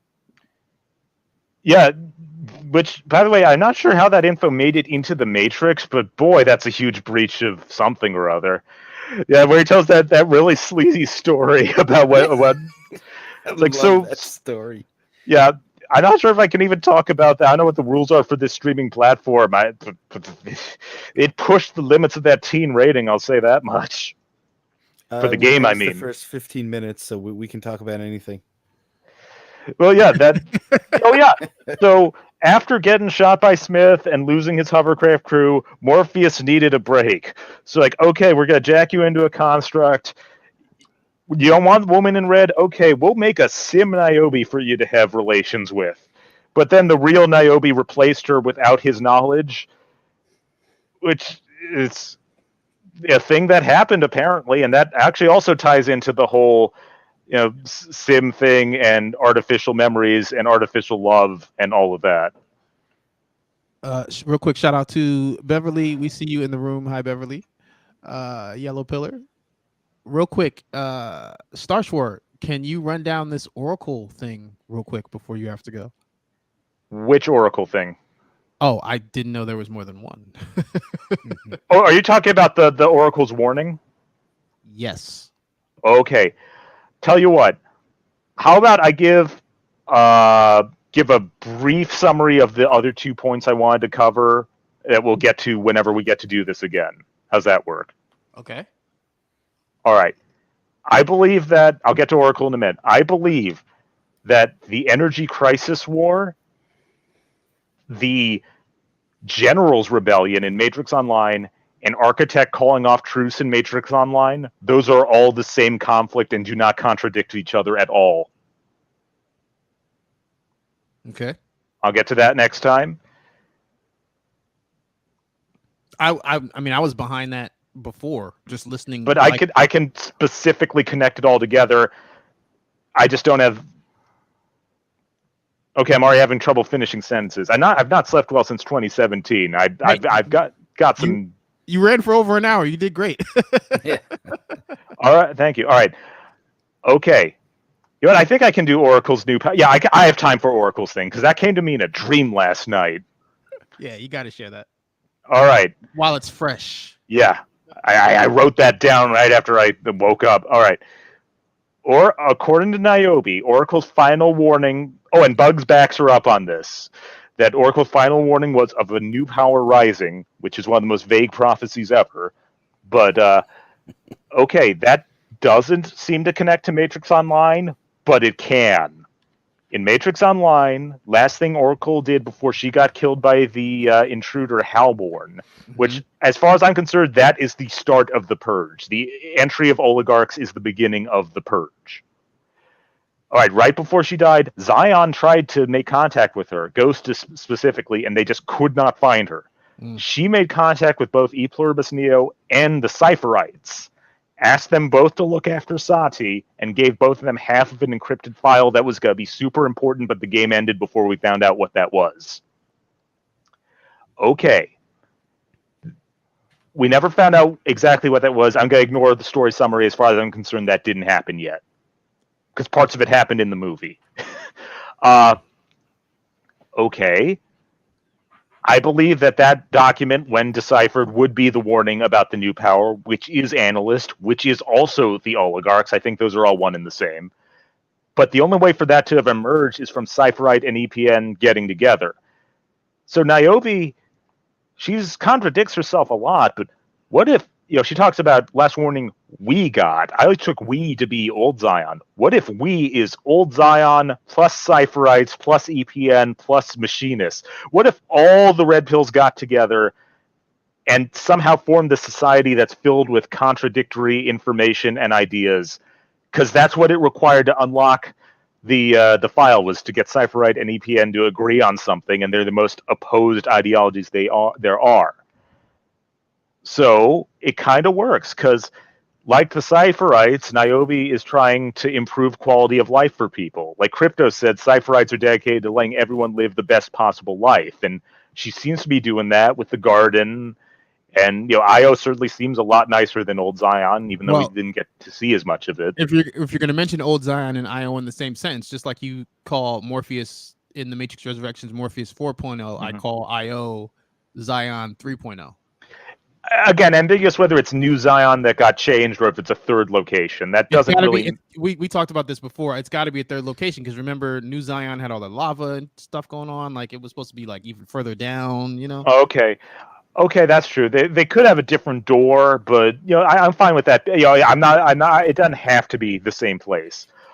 But anyway, she's trying to raise standards of living. That's what Cypherites are into. But she's also mostly okay with Bugs, even though she kind of keeps her on a little bit of a leash. And Bugs is absolutely an E Pluribus Neo type. Her crew, kind of worship Neo and Trinity to an extent. And she hugs Morpheus. She hugs an agent. That's a dangerous move during that time. Definitely Bugs and Lexi had some serious EPN. There you go. EPN energy. So Neoology exists. Neo is venerated. But they sure do love wearing blue a lot now. That was the Sleepwalkers. Those were the ultra-radical Cypherites. The ones that even Cryptos thought were dumb and needed to die. So I feel like Io's like this living, breathing place of contradictions that's a fusion of all previous ideologies, which kind of ties into Niobe's contradictory ideas, that the society as itself may be built of these contradictory ideas. But my point is, I feel like Oracle's last warning is not incompatible with the document she gave to both EPN and Cypherites. No, that's actually a great little nugget there. Now, my question is, because you mentioned her getting destroyed by the oligarch? Yes. Halborn, the oligarch, he was just bothering her at Dibber Court. Give me biological interface program, which we later found out was Trinity. And she says he's not ready for it, and he just straight up kills her. Now, we got a hint she'd be coming back. There's an event where didn't we Humpty Dumpty her back together again before the game ended? Not before the end. That would have happened in the unreleased chapters. But at some point, a mysterious woman approaches Kid and speaks suspiciously similarly to the Oracle. She calls him Kiddo. I believe that's in the screenshot folder I have. That's in. I'm giving you a link here, and all right. And why am I pressing that key? Yeah, that folder, and she shows up around. Well, the important part's around screenshot 23, and she tells her again about the program and that he'll know what to do with it when the time is right. The other syntax kid folder. Yeah, that's 090128. So we're in. You said we're in early 2009. We're like right at the end. At least before. So while I'm pulling this up here, so what you guys are telling me is the Humpty Dumpty thing was Rarebit's notes, and that never actually happened. We did not have a return of Oracle before the end. This was as close as we got, was this mysterious woman who is just identified as question marks in chat, but she's talking like Oracle. Short of baking cookies, it couldn't be more obvious who she's supposed to be. And she talked about Shimada getting killed. She got killed by Vale because she wanted to get EPN's half of the file, and that didn't work out. But she tells him she'll know what to do when the time is right. I feel like that's if you consider that to be the last word of the Oracle, it's still focusing on the portion of the encrypted program. So I believe that's the warning about Analyst and his new worse matrix. I'm just saying I don't feel these ideas are contradictory. Yeah, I don't disagree with that sentiment at all. I love how the question mark shell woman here says, "I'm sorry about Shimada." That is great. Oracle does have a lot of inadvertent death on her hands.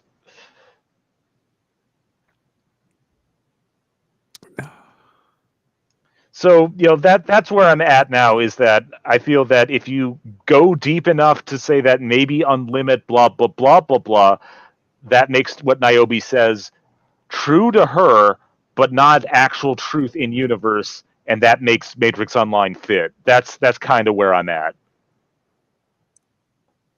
I don't know. Maybe I'm just spinning wheels here. Maybe I'm just whistling in the dark. But I feel that by taking the worst part of Matrix Online and the part that makes the least sense to me about the new movie, I can slap them together and they both make more sense to me now.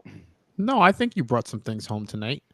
At the very least, we played around in some areas of the Matrix Online lore that we didn't get to necessarily in the original Matrix 4 podcast.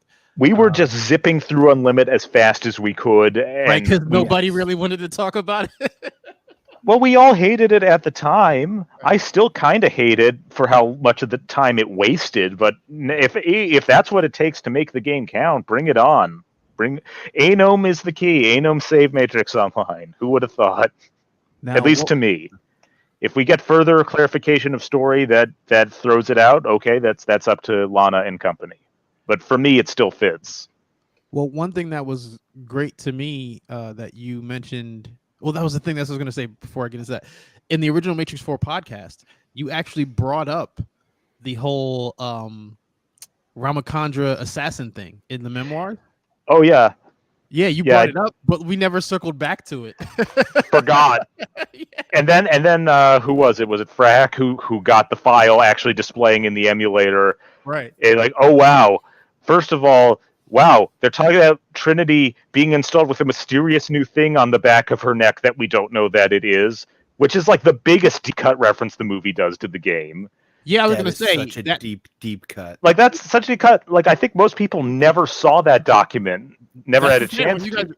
Yeah, exactly. When you guys brought it up, I'm like, did I see this when it happened? I might not have ever saw that before. But the part where I was like, yeah, what if Assassin's Ramachandra? Boy, I was dead wrong on that. Reading that journal, that the Assassin's actually a kind of a compelling character. We just didn't have a chance to read his thoughts, most of us. But what's funny to me is after all that, that's the one thing that's definitely canon. I think it all can. Clearly says, yeah. Oh, you all right? I got a little energy left to me. Real quick, some other stuff that I think maybe I don't know if you all cover this, but Matrix Online references in the movie that come to mind. Well, don't be afraid to double cover things, because what I'm trying to get better at is realizing that there are people who are watching this stream for the first time and haven't watched any other streams. You know what I mean? Okay. So modal Morpheus is reference to that time we tried to make the machines tried to make a Morpheus better by recreating its life, and it didn't work. Oh, Smith. I'm not crazy about the new Smith, but it's foreshadowed that he'd change in a big way. Oh, geez, am I still connected? You're still connected.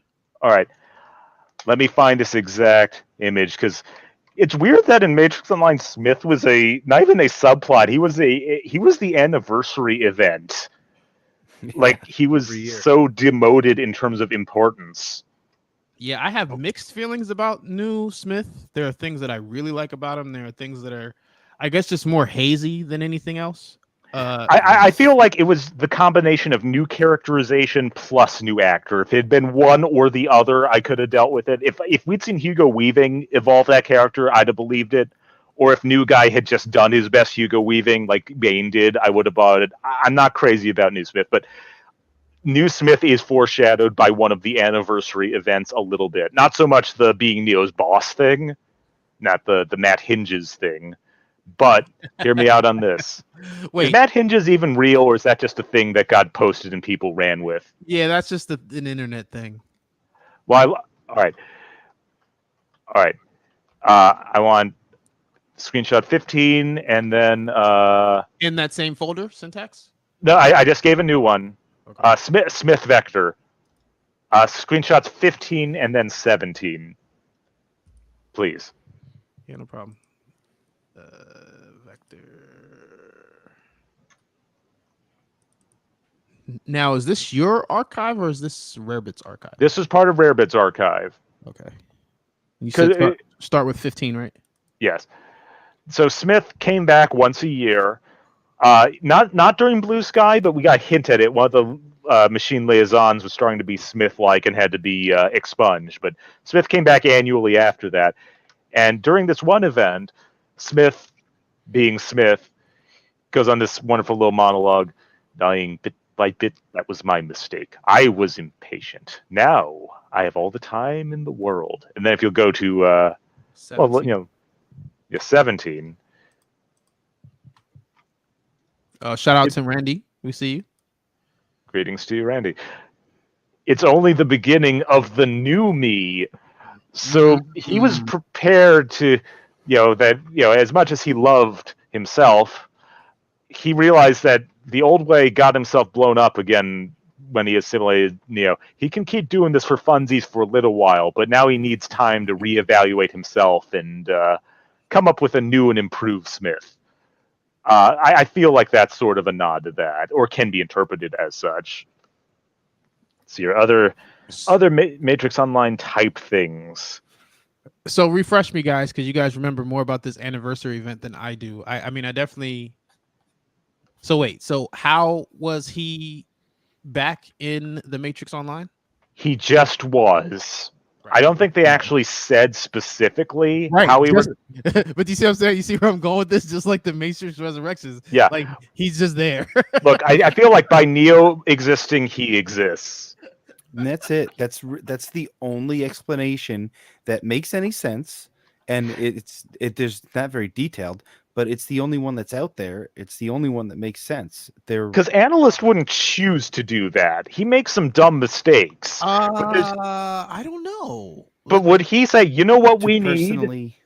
Let's bring back the thing that nearly destroyed the Matrix. Let's bring that back. I don't know. I think that's a bridge too far even for analysts to deliberately bring back Smith. That's how I felt originally, but we were having this conversation on Discord, and what I think might be there, and this could be a reach, whatever. But I think what might be there is kind of what I was saying is this like boomer versus zoomer kind of subtext in that moment where, the architect, like you said, he's boring. It's all about math and just this kind of bland commitment to the numbers. And then, the new young analyst, he's cocky. He's willing to take risks. He's all about productivity, regardless of the consequences. So I could see where, again, if we're talking about these psychological subtexts, and if, what did he say? He said, he I'm gonna have to find the dialogue, but when he's explaining to Neo why Smith's mouth went closed or whatever, and it's, he's explaining the relationship between the two of them. I could see where if we're going to this psychology matrix, if you will, where the analysts chose to put Smith there so that Neo couldn't break out of the treadmill that he had him on. I feel like what happened was Smith reemerged. Analyst gave him new identity as Neo's boss. Like, well, I can't get rid of him, but I can use him. Like, Yes, that that's exactly what villain I'm in your saying. video game, that's just because you hate your boss. That's why you made the villain of your game like your boss. But you just articulated exactly what I was saying. It's like, if I can't completely purge him, I might as well use him. Yeah. Oh, yeah. One other thing about Smith in the new movie, I'm sure someone's pointed this out. He has a smoking habit.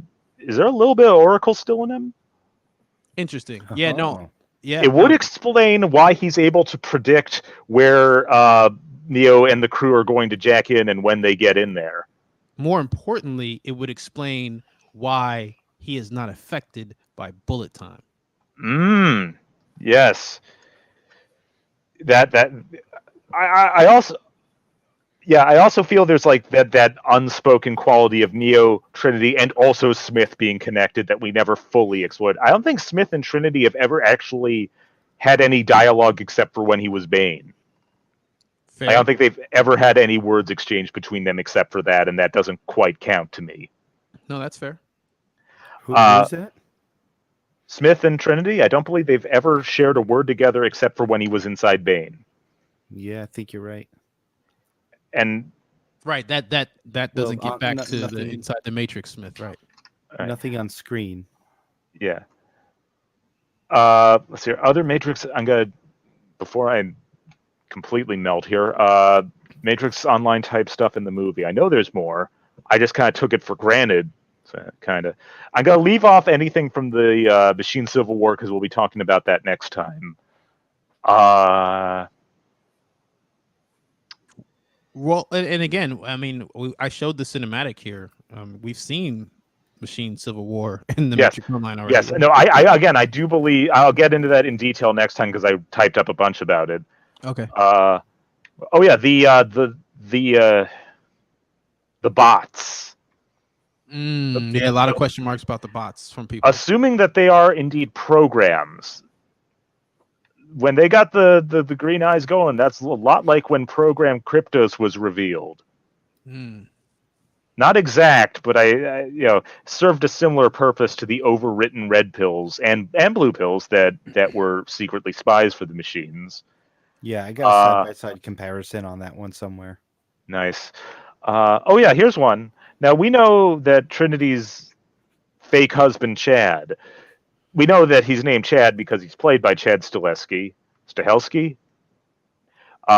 We know who you're talking about. Yeah.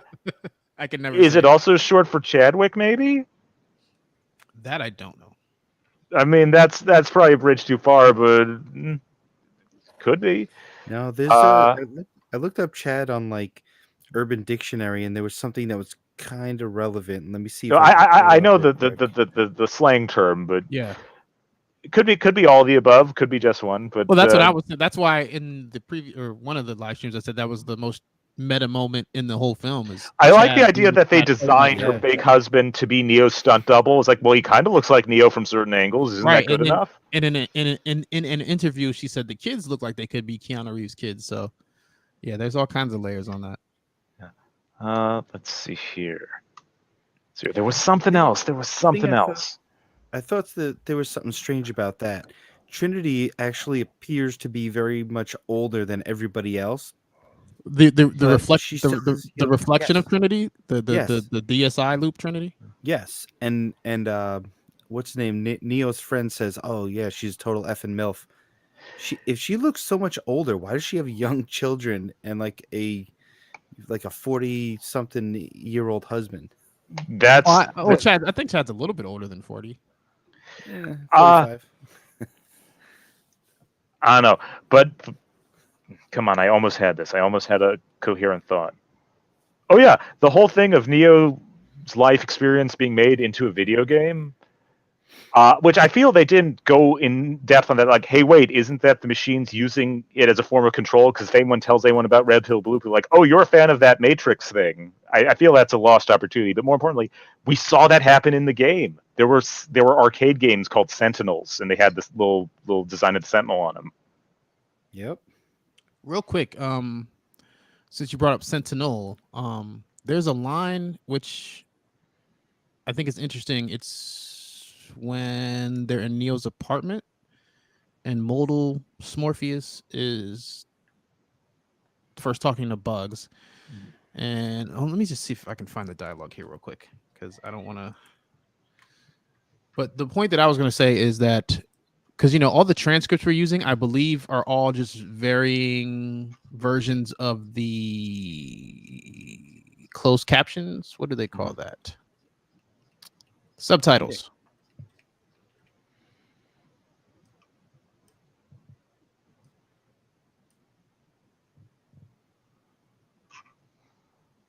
Right. So when he asks her what's a modal, and she says, do you know what a modal is? Or do you know that this is a modal? And he says, what's a modal? She says, it's a simulation used to evolve programs. Do you understand that you are digital sentience? Okay. And then he says, I know what I am, just like I know my job is to hunt down and destroy. And then every, like, you know, the subtitle says Synthians, but it does not sound like he says Synthians. It sounds like I heard sentience. Thank you, man. Like, I'm seeing this all over the internet. I'm like, yo, that's not what he said, yo. He said sentience. He said what she said right back to him. In defense, I like Jessica Enwick. She does kind of mumble a lot in this movie. Oh, she's got an interesting like accent. Rushing. She's like rushing, and like her breathing and her talking don't line up correctly. They may have done some overdubs, some ADR. Yeah, in post. They just skim through this real quick while I still got some energy left. But yeah, my point is that subtitles, I see subtitles that have errors all the time. Like, the subtitle is not the gospel. It is not as a fan of Hong Kong movies, believe me, I have more than my share of incorrect subtitles. It's always the best when watching a Hong Kong movie where characters speaking English and the subtitle is not correct. That's always fun. I get that a lot. Speaking of Hong Kong movies, not Matrix Online related, but the TV in Neo's office when he's playing VR, it's showing Fist of Legend starring Jet Li. So we finally got Jet Li in a Matrix sequel as promised way back. That movie is choreographed by Wu Ping, by the way. Let's see here. What else we got?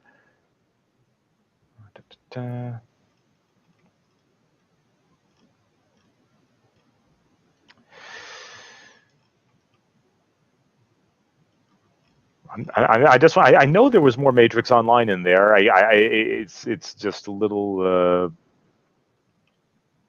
Well, yeah, the biggest one was the assassin stuff. Oh yeah, the neck thing that they don't even explain in the movie. Right. It's just there. It's just there, but we do see that neck jack in broadcast depth, and those children are oracles. Oh yeah. They said that they used the word experiment. Oh really? They used that in the comic? I only read that like a few months ago, so I'm not too. They haven't been with me as long as you. They did use that in the comic.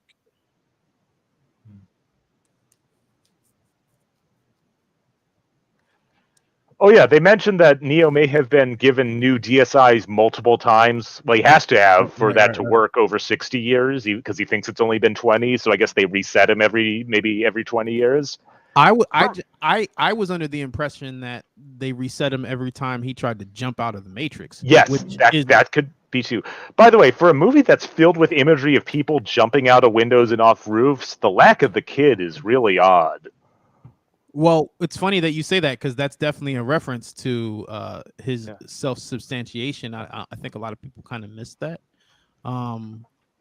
That's all I thought of. I thought people jumping off roofs and not doing a hyper jump or flying. That's It's funny that you say that because I bet because people keep asking because I did we had the kid interview. And then not long after that, we saw, look, Clayton Watson's on IMDb. And then we see the movie, really? And there's no Clayton Watson. All right, you know what? I bet that's in the cut of the movie that had Agent Johnson in it. Bet exactly. Yo, I was gonna say. I bet you there was a kid self-substantiation flashback, or what did he say before he jumped? Neo, I believe, or something like that. Yep. And it probably got cut. Can we?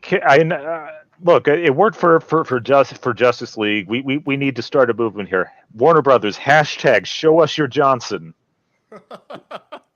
Actually, that might be misconstrued. I was gonna say I don't think that's gonna do what you think it's gonna do. All right. You're gonna check your DMs and you're gonna get some blurred pictures that ask you to click on it. All right, but we've never had deleted scenes released from a Matrix movie. I know. I would really love that for this one, for the original trilogy. I mean, I don't know how to put it. It's not that I wouldn't like to see it for the original trilogy, but I really want to see it for this. It's hard to explain. Well, I guess because we know that there were scenes cut this time. Before, of course, there's scenes cut. Scenes are always cut. Yeah. We know that there's specific stuff. More importantly, there were scenes that were screened for critics who talked about it. So there was a finished version of this movie that was longer at some point. I would very much enjoy an extended cut. I still don't like when Viewer Anon came into the live stream here, right? That version he said wasn't even finished, right? Like, did they see the actual ending? Do you remember, V? I don't recall that. I don't think it was finished. I think they said that it wasn't the finished version. If we got a longer cut, if they can polish up those action scenes, I'll reevaluate a lot. The fact that there are agents in the finale and I missed them, that should not be. Okay, agents should be prominent. Yes. People pointed the agents out. I guess the Secret Service, like the analyst personal guard. They're not great at their job, and they didn't look like they were the greatest fighters either. But when you say polish up the action scenes, because V has the martial arts background, so he kind of gave us the, I guess, technical flaws in the style. Look, not bringing back Wu Ping crippled them. Right. Of course, there's a lack of Wu Ping, but that's, I guess, is that what you meant by? I feel there's also shaky cam and too many quick cuts. They did not feel like the smooth quality I expect from a Matrix action scene. But again, if that were my only gripe with the movie, that'd be a different story. But there's a lot of action. I don't think it's a good action movie. That doesn't invalidate all of it. But I feel like that's something that could potentially be improved in the editing process. It could be that we just did actually see a condensed version of what the action was supposed to be to make it shorter. Maybe. I don't know. Mm-hmm.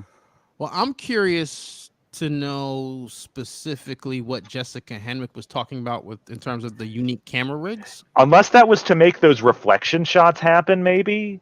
Because I hate to say it, I was not impressed with the camera work in this movie. There are some nice shots. I'm not saying there aren't nice shots. But I think it was a big step back from what Bill Pope did with the original trilogy. But I think that also ties in with like set design being like it doesn't feel like a lived-in world to me, neither IO nor the Matrix. See, and that's the funny thing, because like I was saying before, John Tall did the cinematography for Jupiter Ascending as well, and there's some really amazing shots in that film that and there are great shots in this movie, but there are if there's not like constant visual splendor to me, which is what I associated with the originals, and that's not that doesn't invalidate it. I'm not saying it's a zero. This is not a zero for me. This is a movie I dislike that has many redeeming qualities. Again, I'm on the verge of apathy. I need to be pulled through a mirror to apathy. I was saying before about the. I almost had this.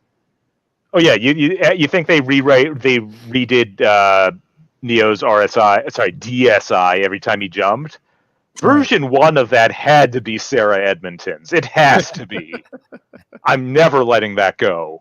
If he's been redone multiple times, first attempt at that had to be Sarah. Well, that Sarah Edmonton could have been like a flash drive. It's like, well, I'm just gonna stick him here until while they're fixing the body. Well, yeah, until they figure out what to do with him. Or fix the body. That's good enough. Because they said it took years. Well, they had to test him, so they probably plugged him into somebody who was comatose just to see the reaction. Or that's just a good blank spot to put a person that's never been there before. Like, well, we got an adult. person here, no family, the hospital. Although they did have that one event where they had someone who claimed to be a friend of Sarah's, but Yes.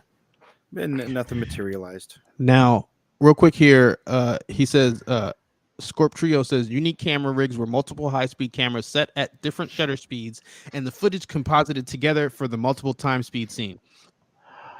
oh, that's what that was. Okay, well, here's what I was gonna say: the sparks were fire, like that looked dope. But after that, I didn't see anything in the scene that like jumped out to me like, oh my god, visually that's amazing. It didn't. I thought it looked really bad. See, it didn't look terrible to me because like it was kind of like this, like for me anyway, this mix between like the Vampire Speed and True Blood and mixing that with Bullet Time, because like it's a remix of Bullet Time. Like we're doing it differently. I got that part of the game, but yeah, like I said, the only thing that stood out to me is like that's really cool is the sparks in that scene. Outside of that, I was like, I get it, but it wasn't like, oh my god, that's amazing. It looks like the final fight from Highlander 5 to me, and that's not a comparison I want to make at all. But you know, that again, that doesn't invalidate the parts of the movie I do like. I just, you know, in terms of like visual spectacle, this isn't a movie I would think of. Not Matrix Online thing, but one observation. Neo goes back to being Thomas Anderson, but they have to invent Tiffany. I think even the machines don't know who Trinity used to be from when she hacked the IRS. I think she got rid of all records of who she used to be. Yeah, that's cool. That's, you know, I don't think there's any way of proving that, but oh yeah, these subtitles are definitely wrong. One of them says Bugsy. That's not right. Thank you. This is what I'm saying. The subtitles are not always correct. I don't know if this is a transcript or if they just ripped the file and did like OCR on it, maybe. Well, no, that wouldn't explain additional. Oh yeah, not that proves Matrix Online, but whoever replaced the general is really bad at his job. Didn't leave one sentinel inside with the pods, not one to keep an eye on them. Okay, unless he. Like they said, well, the guards were supposed to be outside. They couldn't just leave one just to keep an eye on them. I mean, they could. But all right, and look, I know then there's no movie. I accept that. Well, not just that, but if all the sentinels are outside, how's a human being supposed to get inside? Remember, they need a whole hovercraft and. Yeah. Oh yeah, one more thing. The new Matrix seems to have a perpetual blue sky, which is a dark reprise of what Sati had done at the end of Revolutions. But that's also what the Sleepwalkers did in Matrix Online to try and revert everyone to blue pill status. So the new Matrix that more people accept as Matrix may have its roots in there, maybe? Oh, God. For real? Jeez. Yeah. I just keep pointing out all the crappy storylines and how they might... And please, by all means, I don't necessarily want to be right. Come on. Yeah, but it's just there's so many coincidences. Okay, so I feel like the Matrix Online really got like basically pushed aside. Okay, it's like when I was online for the ice cream man, my brother came up behind me and just pushed me out of the way. But then ordered exactly what I was going to get. For Project Ice Cream. Exactly. So by the way, there's a neon ice cream sign on the building and one of the buildings in the modal, so I guess that's where that came from. Sorry, go ahead, please. There's just so many connections, and there's like, too much for it to not be canon. We just have to deal with the fact that Niobe's not telling the complete truth. That's all it takes, I think, to make it work. She thinks she's telling the truth. That's what I'm saying. Well, she is not saying things that are correct, perhaps is a better way of saying that. And that's fair, because that's what I was saying about Morpheus in the original trilogy. Morpheus Bingo. Had the most bad information out of anybody in that movie. And I think that, you know, just how Miss Niobe became the general and kind of took Locke's space, you know, she's taken that part of Morpheus' space in this story as well. Mm-hmm. Also, it's important that when she's doing her flashback stuff, the only part we actually see as a flashback is when she's watching the machines fighting. The rest is just a story she's telling him. And I feel like if we're not seeing it, maybe it's not necessarily true. Yeah, I definitely think that there were some of those shots that were cut.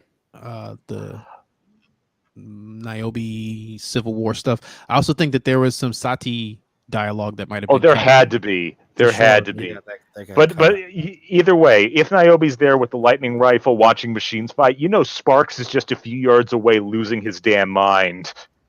Like, okay, we saw him, we can go. We can go. Sparks.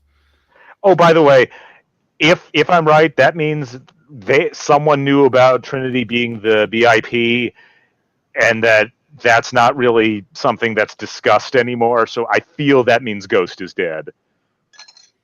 I mean, not everybody gets to live to be 90. You know what I'm saying? I figure if anything, Ghost probably died trying to prevent her from doing what they did to make her Tiffany. That feels like an appropriate end for that character. I mean, but because if he were Remember, around, he would definitely be on team. Let's find my sister. I mean, I guess because he found her in the Matrix Online, he might be looking for her body the way Morpheus did. Maybe.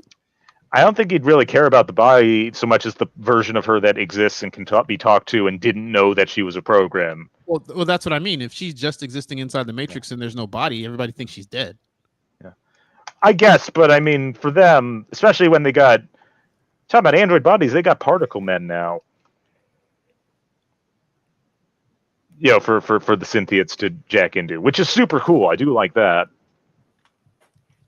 So Randy asked a question here. He says, "So I have a question. Did Niobe move on from Morpheus to the woman in IO?" It's interesting that you asked the question because I felt like there maybe could have been some relationship subtext there, perhaps, maybe, but to me, that's more of that. We don't get an answer so that you can come up with one for yourself. I think it was definitely a lot of that in that relationship. It's just she's someone important to Niobe and vice versa. What extent that goes is, oh yeah, why didn't Neo get a statue? That's a great question. I guess because a lot of people believe he's still alive. That's Mapes. Again, we only saw such a small part of IO, though. Right, again, and that's what I'm gonna say. If you look at where Morpheus's statue is, right? I mean, it kind of, I don't know. It seemed like that wasn't like necessarily a public area. Yeah, like that might just be for fallen leaders. Neo was something else. Also, rare. Neo was only like around for about 6 months. Not to say that he wasn't the most significant person in their history, but that's like a different section, I think, than where they'd put an alleged president that probably maybe is in a figment of Niobe's imagination. Right, and there might have been, there were non-believers before. There might have been non-believers after. Nobody actually saw what he did, right? Why didn't Captain Mifune get a statue? Well, go ahead. Speaking of, people didn't see what Neo did.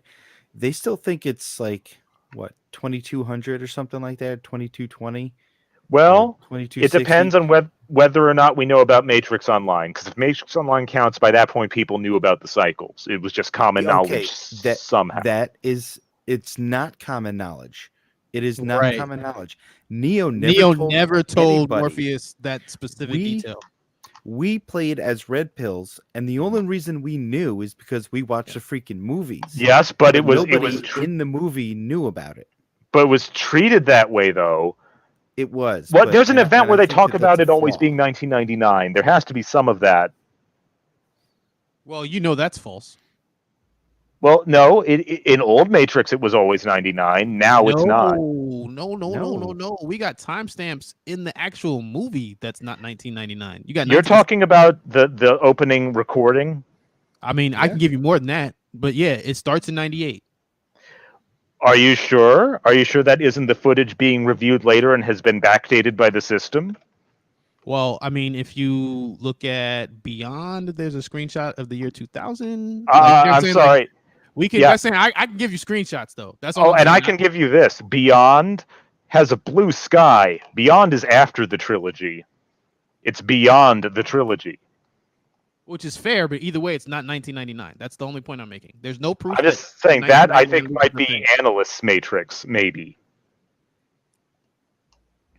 Yeah, it was modeled after 1999, and it was stagnant, but right. Morpheus it was only a says treadmill, you but think the it's date still 1999. Okay, I He am. never says it's a 1999 loop, like that. It's always the year 1999. The That's not in game his says dialogue. otherwise, and I'm treating that as canon. Look, either it's all or nothing. I Okay. think at this point. Well, no, but in fairness, Chadwick. What year does 2199? That's the one that Morpheus. That's his best speculates. guess. Right. But what I'm saying is in that what is it? That one Matrix magazine, the Matrix Online magazine, right? The fanzine. Right. The only one issue one, that one. Yeah. In that Chadwick interview, he refers to that reference, like as in that's what time it is, not doing the cycle math. Do you understand what I'm saying? That's fair. Those are two different things. That is fair. But I'm still feeling. I feel like it was just sort of accepted that people knew about the stuff that happened in the trilogy, even though we really shouldn't have. That's fair. Maybe just some characters disseminated that info somehow. But Well, yeah, that's fair. It may not be known. Like Thomas Anderson said, they're not trying to hide anything. They put it all in a video game and said, "Here, play. Give us money while you do it." By the way, those graphics were incredible for a game from 1999. Well, those are cutscenes, like Enter the Matrix. Oh, they're pre-rendered. Okay. Now that's the HD remaster, maybe. Oh, right. This question I have up. Did we say this? No, because I think we talked about this. I know we talked about it somewhere, but I don't know if we talked about it in a live stream. Scorp Trio asked, was Sati's playground construct inside Kujaku, and that's how Sati was saved from the purge? Yes. Well, It's definitely a construct inside it, and she got into there to escape the purge, and also went back to the Matrix to keep an eye on Neo. Whether that is the same construct we played around in, maybe, but she made some improvements since then. But also, she was learning. Well, what I was going to say is Kujaku, when it flies into IO, yes. the cables come out of him. Yeah, they jack into Kujaku because otherwise broadcast depth wouldn't be a thing. Right, there's that, but she also says that Kujaku saved me, so that's why I naturally absolutely that's the hardware device, just like modal Morpheus goes from the Matrix to the ship. They have to have some type of hardware. Yeah. Also, I love that because that answers a question I've had in the freeway chase, which I love. I was always wondering, what do they do with Keymaker if they get away? He can't jack out. Oh, I guess he can. Yeah. Right. They can just put him. Maybe they didn't have that tech then, but the idea, maybe. Well, they just need to hide him anyway. Yeah, I know that, but that's cool though. That programs can take the red pill and jack out. That's cool. Odd One asks, do you think Smith got a little bit morality from the analyst since he saves Neo and Trinity? You do not get morality from the analyst. No, he got patience. He got patience and ego, and maybe even more ego. But no, he only saved them because he thought that would allow him to be himself. Right, my enemy's enemy is my friend. He saved Neo and Trinity. Even though he tried to kill him with Merovingian recently, even though they all should have been on the same side of that. Right, but it. Yeah, definitely not. He did not do that for anything but his own purposes. Right, he's talking about revenge fantasies. Basically, the Merovingian was the first enemy, is my enemy, friend, partner that didn't work because he didn't get what he wanted. But when he partnered, yeah, but he wanted to fight Neo to prevent him from doing the thing he wanted Neo to do. Factory fight's kind of a low point of the movie for me in every aspect. Well, I like seeing the Merovingian. I like the idea that not everybody got purged. I think other than giving what's his name, Lambert Wilson, a check. I think the purpose of the Merovingian in that scene is to show us that not everybody got purged, even though because we're under that impression until then. No, that's fair. That's fair. My criticisms of the movie aside, but no, Smith definitely in it for Smith. Oh, for sure. I'm kind of fading here. Was there any other than Machine Civil War? Was there any other Matrix Online related stuff in the movie you wanted to talk about? Yeah, I think we got to the meat and potatoes of tonight's discussion, which was, whether or not the Matrix Online was erased as canon through the Matrix Resurrections, which, prior to this conversation, I hadn't made a final decision. I was clearly leaning towards it's vague enough that you can make your own interpretation. But now that you highlighted some of these circles or full circle moments between the two, I think that it's hard to say that it erased anything. In fact, all you got to do is get rid of Niobe's credibility, and the floodgates are open. Honestly, like I said, when I think either the second or the third time, but definitely when you read it on the page, like she doesn't say anything that is concrete that erased all of Matrix Online. There's not one thing. It's really just President Morpheus. That's kind of the only thing that's iffy, and I think that just didn't happen. You could also go the angle that he faked his death and came back and later became president of New Zion, but Or you can go the route that they gave him that title after the siege, after revolutions. Oh, and then he immediately resigned? He doesn't have to resign. He could just do what we saw him do and still have. Okay, title, you know what I mean? But there's some conversations in the files of Locke talking about him that's definitely not indicating that he answers to Morpheus. So when he leaves Zion to go search for Neo, would they strip him of his title? You know what I mean? Maybe there's maybe I don't know. Is that considered going AWOL?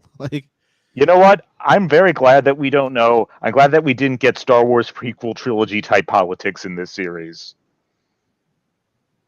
I don't think that would have helped. Wait, which politics? Like in the Star Wars prequels when they talk about like procedure and votes of no confidence and trade road taxation. I'm glad we didn't get into all the minutia of how the council works and who has the authority to do what.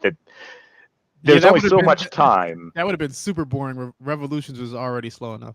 Oh, one last thing about that. Just about the old stuff. I'm completely over Neo's powers in the real not being explained because they actually did address that. When Neo talks to Counselor Hammond, he's like, hey, here's the water filtration thing. I have no idea how this works, but we need it. I also don't know how your powers work, but we need them. So that's them saying it's not important how they work, just deal with it. And I can accept that.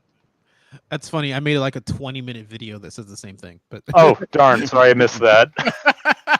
No, not specific to that line. Like I took everything else to come to that same conclusion that you came to in 4 lines of dialogue. Thanks. Yeah, I rewatched everything in like November to get ready. I'm like, oh, fresh, yeah. Oh, yeah. That actually fits real well. So yeah, again, don't. Oh yeah. Trinity flying. It's either because she's the biological interface program, which she is, and when Daniel Wright had the interface program, she could fly. That's funny. You just asked what Matrix Online stuff did we not talk about, and we didn't bring up the BIP at all. Yes, we did. I talked about BIP a few times. We'll talk more about BIP next time, but one more thing about BIP. Also, Smith could fly back in Revolutions, not explained, and here's the thing. Neo went into Smith and exploded him, and at some point after that he flew. Neo removed that bullet from Trinity. Maybe there's some code crossover there, and that's been dormant for decades. Well, you're saying him flying wasn't explained in Revolutions? Smith, I don't think they explicitly, nor should they have. I don't think that damages the movie. I know a lot of people are upset that Trinities can fly now. I'm not, but I'm just aware of that and drawing a parallel to something from the old movies. Yeah, Trinity flying's not upsetting to me. But what I was going to say is I've always equated Smith's flying with his upgrade from the Oracle's eyes. Sure. Or possibly Seraph. That's fair, too. Seraph used to have wings. He used to have wings. That's fair. Yeah. But you get where I'm going with it. It was a simulation thing. Oh, yeah. It's definitely just show that he is all-powerful now. Right. Or thinks he is. Or I can do what you can do better. Well, we need to have a really good final fight in this movie, is what that means. Yeah, they ordered 2 rigs to make it look like someone's flying, so. But no, Smith is equal and opposite to Neo. Equal. What? Oh yeah, one last thing that was on my mind. I'm not a fan of the constant flashbacks in the new movie, but something's odd. Some of them are flashbacks to scenes that take place in the real world, but they have a green tint now. The heck does that mean? Don't even go there. Did you notice that? Oh, it's a matrix within a matrix. I'm not saying that, except for maybe modal, but I'm not saying that. But I'm saying we see the scene of Trinity getting impaled twice. One of them's green. No, the modal counts. Like, well, let's just leave that aside for now. Yeah, I'll give you that.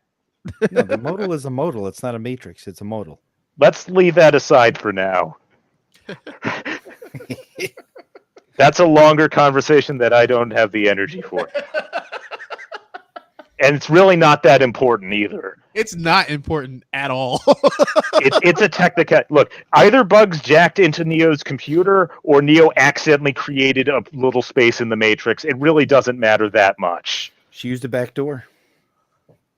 By the way, they call back to the first movie kind of when he meets Trey. That was you in my computer. That could be literal now. Technically, she used an open window, but whatever. Look, again, it does not matter. Listen, it doesn't. It really doesn't. I know there's it's some really some, not important. It's definitely not important. Come on, man. All right. Trade flying BIP. Is that everything?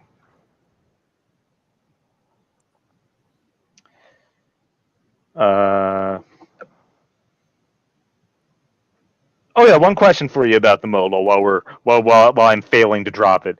There's that one shot of Neo seems to be controlling a Neo avatar in the modal. Yes. What does that mean? Is there a Neo program in there too? No, I thought it was just him kind of dev account himself in there. Yeah. It's a metaphor, is what you're saying. Yeah. Yeah. Okay, that's fine. It's a cool shot. It is a cool shot. That reminds me a lot of... Oh, it's a shot that's loading into Matrix Online. That's the one. So, okay, how do I explain this? I saw it as like... Because somebody asked me something about like the modal... And, like what's his name? Jude starts with, oh, you're using old code. And Seek says, why would you use old code? Well, my thinking was that Neo can completely manipulate the old code. Yeah, because right. This is what did Morpheus say? Change the Matrix as he sees fit. Remake the Matrix as he saw fit, which they call back to at the end. He says, "We're gonna go remake your world." Right. So you see what I'm saying? So we're doing a cover song version of your world. So the modal is built with old code. So to me, this is Neo we're talking about. If he built a modal matrix inside the actual matrix made of old code and he wants to put himself in there, guess what he can do? Because he's Neo. Put himself in there. You know what I mean? Sure. That's one of those things I feel like was something that got cut for time. Right. Yeah, no, I definitely... So it's funny because there are times when I watch it and I feel like the pacing is just right. And then there's times when I watch it and I'm like, that something got cut. There's something. It feels like they tried to cram a trilogy into one movie. Where like movie 1 is like Wes Craven's New Nightmare. It's like, is anything real? Movie 2, what the hell happened? Movie 3, okay, let's get Trinity. At least that's how I feel. I'm not saying it was supposed to be, but it feels like there was an abundance of ideas and not an abundance of time, and that caused everything to kind of get smushed. Real quick, I want to ask if we'll get a Matrix 4 review. I feel like the last 2 live streams was like, 4 hours of Matrix review. I don't know that if I have any more review left in me. How do I put this? Yeah, I guess for me, I knew that there were people who hadn't seen it, and obviously we talked about it here at length, but like we talked about tonight. I mean, even here we've got like the whole spectrum of opinions just represented between the 3 of us, right? I'd say V's more in the center, where me and Star are kind of like the opposite ends or the bookends there. But I don't hate it. I think it's a bad movie with a lot of redeeming qualities. but that's the thing. I don't think it's a bad movie. I think that's And I envy you. When I heard you and Alias Trinity gushing about the movie, I'm just like, I want to feel that. And there's parts I do. I mean, There's they're your feelings, bro. Like, I know, but I know that, but I feel bad about not liking it. It's like there's parts where I do. The part like where Bugs is telling what you and Trinity did when you went to one of the machine cities. I'm like, wait, what? well, Oh, so my thing is this: like when we talked about earlier tonight. Like, Yeah. I get that, the Matrix trilogy pulls on people's emotional strings in a very specific way, and that this does it in a different way. And I think that that's a problem for a lot of people. But just take, for example, like Dune 2. When Dune 2 dropped, you couldn't be caught on the internet saying a bad word about it, or you just didn't get it, or whatever. you mean the remake? Yeah. I'm like, well, All right. what was so special about the new Dune? Haven't seen it, so can't great? say, but Yeah, but that's like kind of like my whole. Well, it's like, well, you got that energy for Resurrections, but Dune was amazing. I think that's a reach. Like that's why to me it's not a bad movie. It's like a bad movie compared to what? Again, I get it that it's not perfect. Just like Revolutions wasn't perfect. There are things that I don't like about Revolutions, but I still love the movie overall. I suppose. Yeah.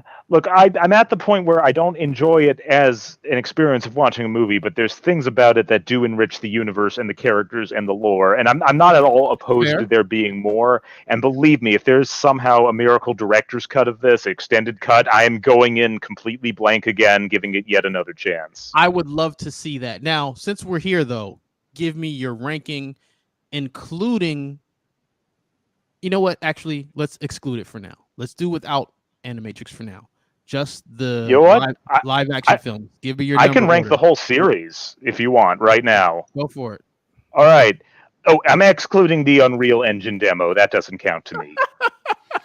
Well, I haven't played it. I didn't think you were going that deep down this rabbit hole. That's okay. Well, look, it's still such a small franchise that it's less than 10 things to rank. So, 9th place, Path of Neo, kind of fun, but doesn't really add anything to the story.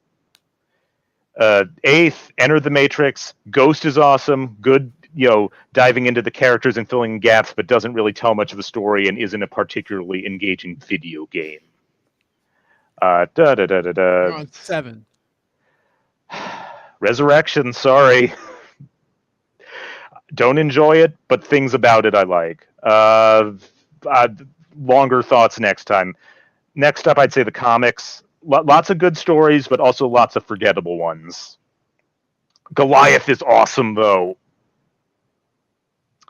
I'd say the comics are very hit or missy, but go ahead, continue. Yeah. You're on 5 now? The comics were 6. Just whatever the next one is, screw it. Screw numbers. Next up would be, I'd put Revolutions, which I think is exactly in the middle now. You've got Revolutions at 5, yeah. Yeah. I there's like a big chunk of the middle of the movie I don't care for, but it has a great first act and a beautiful ending that save it for me. But it's ridiculous that Neo doesn't realize who Bane is. It could not be more obvious who Bane is. Who are you? Come on! Who else calls you Mr. Anderson? Anyway, Battle of Zion kind of bores me, but not anymore. At least as an action scene. Next, it's tough. I'm just gonna give it a tie to Reloaded and Animatrix. It's either 9 good small stories or one good kind of half story. But yeah, I love them both. Then Matrix Online, most amazing, innovative, one-of-a-kind storytelling experience we'll ever get. And, of course, first movie's top dog forever. Okay, V? Whichever version. You can just do the movies. Yeah. It was like, I'm comparing unlike things. Yeah, we don't have the time for me to shuffle all of them, but yeah, it's really not fair to compare, like what 40 comic books. Yeah, that's what I'm saying. Like that's hard. I'd have to sit and go through them and have a point system or something. But so abridged version 1, 2, and Animatrix 3, 4 for me. From best to worst. 1, 2, Animatrix 3, 4. Okay. Yeah. So as far as the movies, I kind of got them in order. 1 is, I think, the best and my favorite, and kind of goes in order there. Reloaded is second best and my second favorite, but it's very close with Revolutions. And and then Resurrections is fourth.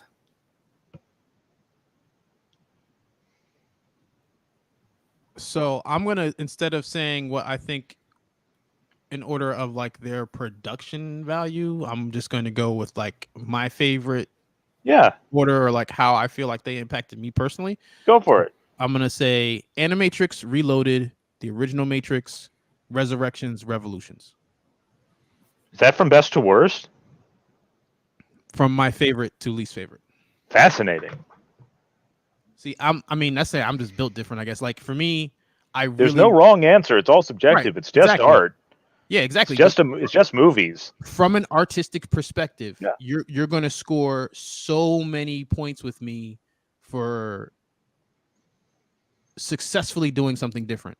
Now, we can say Resurrections didn't have the success level that they would have hoped for, but which is why it's not at the top of that list, right? But the Animatrix for me had a separate element where we know that Scrooge and Darrow did all these storyboards, right? And then had this heavy anime influence. Mm-hmm. But then they went back to actual people who were that influence and gave them work. And that work was amazing. So that part of it where they paid homage to, the type of artist that allowed the Matrix to happen, like that dynamic. That's super cool. Yeah, man. Nobody does that. Like nobody does that. They just steal stuff and keep running away, Mm-hmm. For them to go back and give them a check. Cool beans. Also, it was really good. There was like really, Yes. like I said, there was one that maybe was like, maybe not as great as the others, but they're all really good. I'm going to say that over time, Final Flight of the Osiris might get worse. Well, yeah. At the time, it was the Final Fantasy guys showing off, and it was mostly carried by the animation. I'll give you that. I'm saying it's still got good composition. Jue's final run is beautiful, but the animation is starting to show its age. While Second Renaissance is going to look good forever. Hold on, since we're having this conversation though, because I know that there's some people in the crowd who have their feelings about the animation in the Burly Brawl scene, right? The CGI. I hear that all the time. Never bothered me, not once. In 2003, it certainly didn't, because this is what I was going to show you. Hold on, if I could screen share real quick. I think the effects hold up better than the new movie. I know. I wanted to do like a side by side of like Neo fighting the Exiles and then Neo fighting all the Smiths with the quote unquote bad CGI, and it's like, how do you like me now? It looked fine. I can accept that this is an impossible thing, but it looks super cool. And yeah, if you freeze on a still shot, it won't look great. But in motion, 24 frames per second, that looks awesome. Kicking them in a circle, love that stuff. Well, that's what I was going to show you here. If I can find it real quick, here is my screen being shared here. So here's also CGI from 2003. That looks vaguely familiar. What is this? This is G.I. Joe. There was a CGI 2003 completely animated G.I. Joe. And it looks like 2003. Thank you. That's my whole point. Is this the opening cutscene to a GameCube game? Right? Like that's what I'm saying. There was definitely worse CGI on movie. To be fair, that was not meant to be blended with live action footage, though, was it? What we're looking at now? Yeah. No. It was like meant to be its own self-contained animated work, right? Totally an animated movie. Completely animated movie, yes. Okay. Oh, I kind of want to watch this.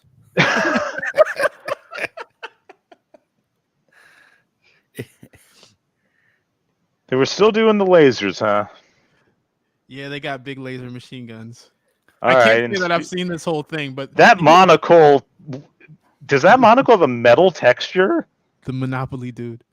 Look, I know 2003 was still emerging, but don't tell me they couldn't do transparency.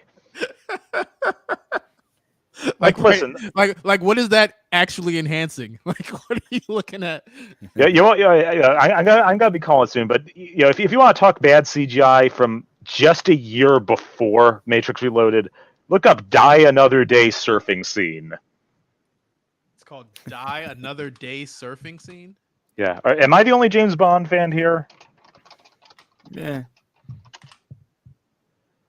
Tsunami surfing. There it is. And YouTube. I don't know if we'll get in trouble for streaming this, Les. Well, if I do it without the sound and make it not full screen, maybe. I don't want you getting any trouble for my dumb movie reference. What is this? What if you tried to surf a tsunami? No, that can't be it. Die another day. Wait, what am I doing? I have a YouTube link right here. Did you send it to me? I'll send it to you right now. Like, this was just a year before Reloaded. This is I'm just saying, when people say Reloaded CGI was bad, no, not compared to what we had just a year before. I'm not saying this was considered good, but it was a big budget release. No, that's but see, okay. Well, let's I want to look at the clip first because All right. And then I'm gonna call it after Yeah. this. is this it? Yeah. Wait for it.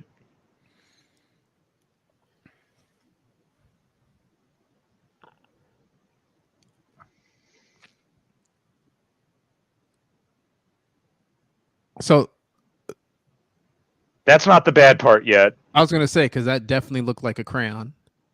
Oh, you've never seen this. I might have saw it when it was still new, maybe. Because I'm a big Bond fan, and I'll actually defend that movie as being better than its reputation. In fact, I think But I've not seen. this scene. I think I've seen all the Pierce Brosnans. It was his last one. Yeah. Not by choice. He wanted more money, and they wanted Daniel Craig, so that's what happened with that. But just we're getting to it.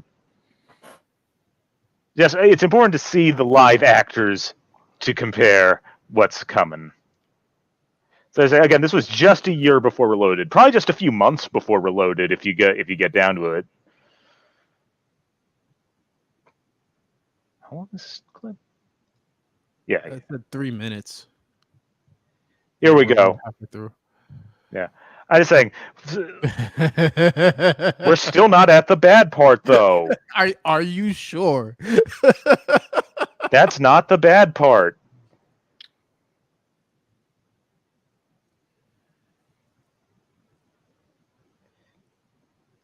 Yeah! Oh. Look how completely dry he is. Look how completely textureless his model is.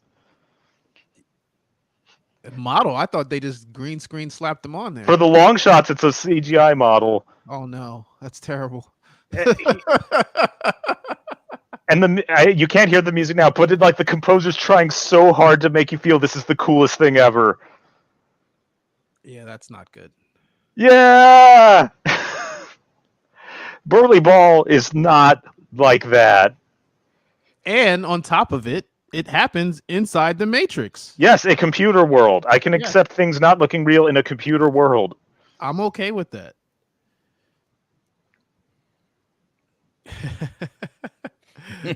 He says he's hold on. That really happened. That's not. Yeah, He said you I saw Moonraker in the theater. That's awesome. Yeah. Now, What if I say, could? well, and that's what I was gonna say. I am really glad that I saw Resurrections in the theater first.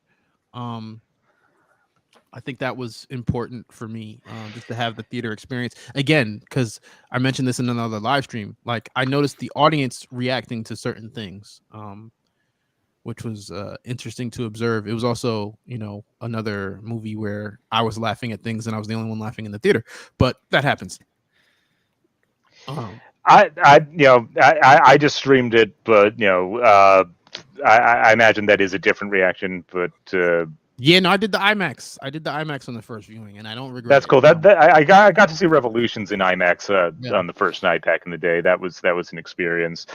I don't know if it worked for you. Kudos. If the shaky cam did not nauseate you, kudos. Yeah, I didn't get nauseated. I noticed it a little bit in one of the trailers, but that's the thing. Like, all the stuff that people are talking about, like with the action or the lack of whooping or whatever else, none of it took me out of it. That's when I'm like, oh no, I can't do this. when I'm Yeah, taking it didn't break the movie for me, but Yeah. I do feel that an action movie, if you're gonna have a lot of action scenes, But they you should feel me be. like that was my beef with Jupiter. There's some really beautiful shots, but there are Mhm. things happening that take me out of the film. And I'm like, really? I get it. I get it. Anyway, it's been an absolute pleasure talking about this stuff again.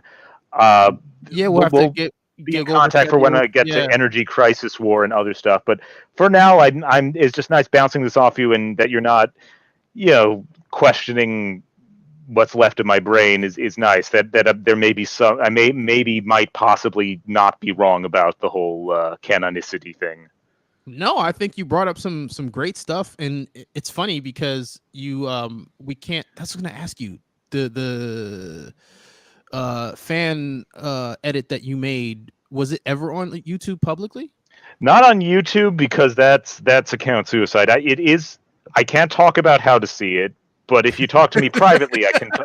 Well, no, I did watch it. No, you sent it to me. I watched it. I sent you a clip. Okay. My edit's feature length. It's called wow. Robots versus Kung Fu. I recut the whole thing into a grindhouse style thing and did a bunch of crazy plot changes. And when I get well, I'm doing sequels. Well, speaking of sequels, with the what's that? The post credit scene and the Catrix. You know what I mean? Like when you that is Lana's resignation. Right, but when you put all those things together, it wouldn't surprise me if she saw your edit. You know what I'm saying? The line about I wouldn't go that far. Look, White Rabbit's a very, very, very famous song. It's just a coincidence that we both use it. That said, the part where Sim Morpheus is like, "Yo, some people think you work for the machines the whole time." Like, that was a subplot in my edit. The hell? Well, no, that's the part that to me would be more ringing than the. And then it never came up again in the movie. It's especially like, shouldn't that be a thing? Hey, well, maybe that was your Neo. I doubt it. I doubt it's a nod to Robots versus Kung Fu, but if it is, I'm very honored. It might, maybe. That's all I'm gonna say. I watched it. If they were watching the film, well, you just watched the clip though. You didn't see the whole thing, did you? No. Well, whatever you sent me, I watched. Okay, there's just a selection of clips of that subplot. I'll talk to you about seeing the whole edit sometime. I gotta see your Beyond the Glitch, but if you want to do a viewing party, I'll hold off on that. Yeah, no. Oh, okay. So you'll have like the raw experience. No, that's cool. Yeah. No, what I was gonna say is that video that I was talking about before, the Holy Trinity video, the one where I was saying that I came to that same conclusion that you did about don't focus on too much of this particular why Neo has powers outside of the Matrix detail. In that video, I used Johnny Mnemonic clips. So I'm just going to leave that with you. Johnny Mnemonic probably helped Keanu get the job. What are your qualifications for this role? Well, I was in a movie where I had a plug in my head. Okay. Right. Sold. You hired. All right. Well, it was a pleasure having you here. I do hope. Thank you both. We'll talk more soon. Keep me posted on the next good window for this, because I want to talk about energy crisis conflict. Right. Yeah. No, that was a big one too. And earlier live streams, people had a lot of questions about that. So look forward to talking to that. All right. Thank you both. You're both great. And everyone take care out there. Be well. And hopefully I'll be well enough to do more of this in the future too, because I love this stuff. I missed you guys. I'm just... yeah, likewise, man. It's always a great chat, especially with Matrix Online nuggets with you. Thank you, my friends. So everyone, have a good one. I'll see you around. Thanks, Starshwar. Later, Star. Real quick, right, V, you had a I'll wait. Didn't you post another fanfic? Yeah, I did. It's on my actual podcast feed. So I did a little audio thing. It's called A Choice. It's just a little short story that I narrated and threw it up. And I can put a link in the comments here. Yeah, no, drop that link, man. Thank you for bringing that up. Definitely share it. No, I enjoyed it as I did the previous audio fanfic that you put out and posted. But yeah, no, I definitely keep going. I'll look into that in the not too distant future. I just need to finish coping with Resurrections before I got to your stuff, because I'm still processing it. Well, I would say yes. Continue to process. I think that there is light at the end of the tunnel when you want to be there. It's like I've never thought this much about a movie I haven't liked before. So there's got to be something new. There's something there, man. That's what I'm saying. It's not a zero. I swear, it's not a zero. I just watched Eternals. Believe me, I know what a zero is. That's what I'm saying. Like to me, like it's not Dark Fate, so I'll be okay. I'll survive. No, it's definitely not Dark Fate. It's quite unlike anything else. Well, I think so. Okay, there's like layers I'm to not it, going right? to. But I think like the hardcore Matrix fans, like the people like us, people here at the bottom of the rabbit hole, people who've been talking about it for years before, the new movie. I think there's going to be a section that it's going to be like that song on an album that you always skipped, and then like years later you're like, oh, I actually like this song. Like I think that analogy. I think that effect is going to happen for a bunch of hardcore Matrix fans, but it'll take time. It's when you Hey, when you're ready. it took 18 years for me to like Matriculated. Hopefully, less time for this. And I don't know why. Matriculated's awesome. I don't know. Peter Chung is so good, dude. Like I don't know. I just don't know. I don't know. I do not know why it didn't click for me, but I'm glad it finally did because it's great. So hopefully I get that much sooner. And you know what? I'll be honest. Like I know people were like, "Oh, well, you got a channel, so you're gonna like it no matter what." I can be critical and still like something, but yeah, I'm biased. There's the Neoologist shout out. There's I worked on Beyond the Glitch, and I have like a different perspective in terms of how I view films and filmmaking now. So I get that. Like I'm in a different headspace than I was 2 years ago, so that might be part of it. But I didn't regret digging for all the spoilers that I found. I definitely felt like I was prepared for the film, if that makes sense. So yeah, and me, it's like I wouldn't deny its existence to people who did like it just because I wasn't thrilled with it. And plus, I get new footage to play with for future edits, so I win no matter what. I'm But glad for real, you said that. it's better than nothing. It's better than nothing, and hopefully we somehow get a miracle and get more. No, I'm glad you said that about making future edits, because that's the funny thing for me now. Now, like I said, I just kind of started this space of more film fan fiction, but that's what I walked away with. I walked out of there and I was like, I want to make more Matrix stuff. Like Awesome. You know what I'm saying? Like that's the emotion that I felt when I walked out of the theater. I have to make more Matrix stuff. Believe me, I got plans for this. It'll take a while. Look, I had planned to make a 4-part series. Then they announced Matrix 4 and like, okay, 5. And then with Matrix 4, Keanu having John Wick facial hair, like, okay, I can work with a lot now. Yeah, that's another thing. I'm glad you said John Wick real quick, because I think that was something that, again, with all the research and stuff, I was prepared for, but that like hardcore martial arts fans were not. A lot of people keep saying the lack of Wu Ping, but when you have 8711 and all those guys, the John Wick guys doing a lot of the stuff on Matrix Resurrections, that's what I expected. I expected it to have John Wick like fight. I just expected Matrix to have really good, smooth fight scenes because that's what Matrix is. And if it's not that anymore, that's okay. Talking about James Bond, I'm one of the 4 people on Earth that like Quantum of Solace. That movie's a terrible action movie, but I like the story a lot. So again, that doesn't invalidate the movie, but it is points against it. Right, it's points against it, but I think the comparison, like you said, it's not a movie where I'm like, oh, this is a terrible movie. No, I'm like, well, that could have been better, and that part doesn't look great, and was this really the best use of legacy character Merovingian? But it's like, well, that's cool. That's an interesting idea. That's super awesome. Everything to do with reflections and mirrors are cool. Well, again, there's a lot I do like. I just don't feel it is a cohesive whole that I enjoy. But you were a machinist too in MxO. Yes. So for me, like I got a kick out. I'm like, yo, look at your fearless leader right now, dog. Like, yo, somebody get that man a toothbrush. Like, it was, I don't know. I got you know what? If nothing else, the little stick insect machine giving the operator a fist bump, like, yep, that's what I was fighting for, right there. Right. That's what we wanted. That's the. I want fist bump a robot. All right, gentlemen, operatives, red pills, yellow pills, Cypherites, everybody. You're great. Talk again soon. Yes, sir. Thanks for coming on. And again, we will keep you posted on the Beyond the Glitch watch party. That's looking forward to it. Going to be a thing.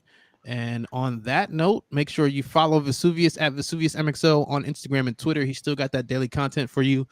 You can follow me at NeoMatrixology on IG and Twitter as well. And on that note, class is dismissed. See ya.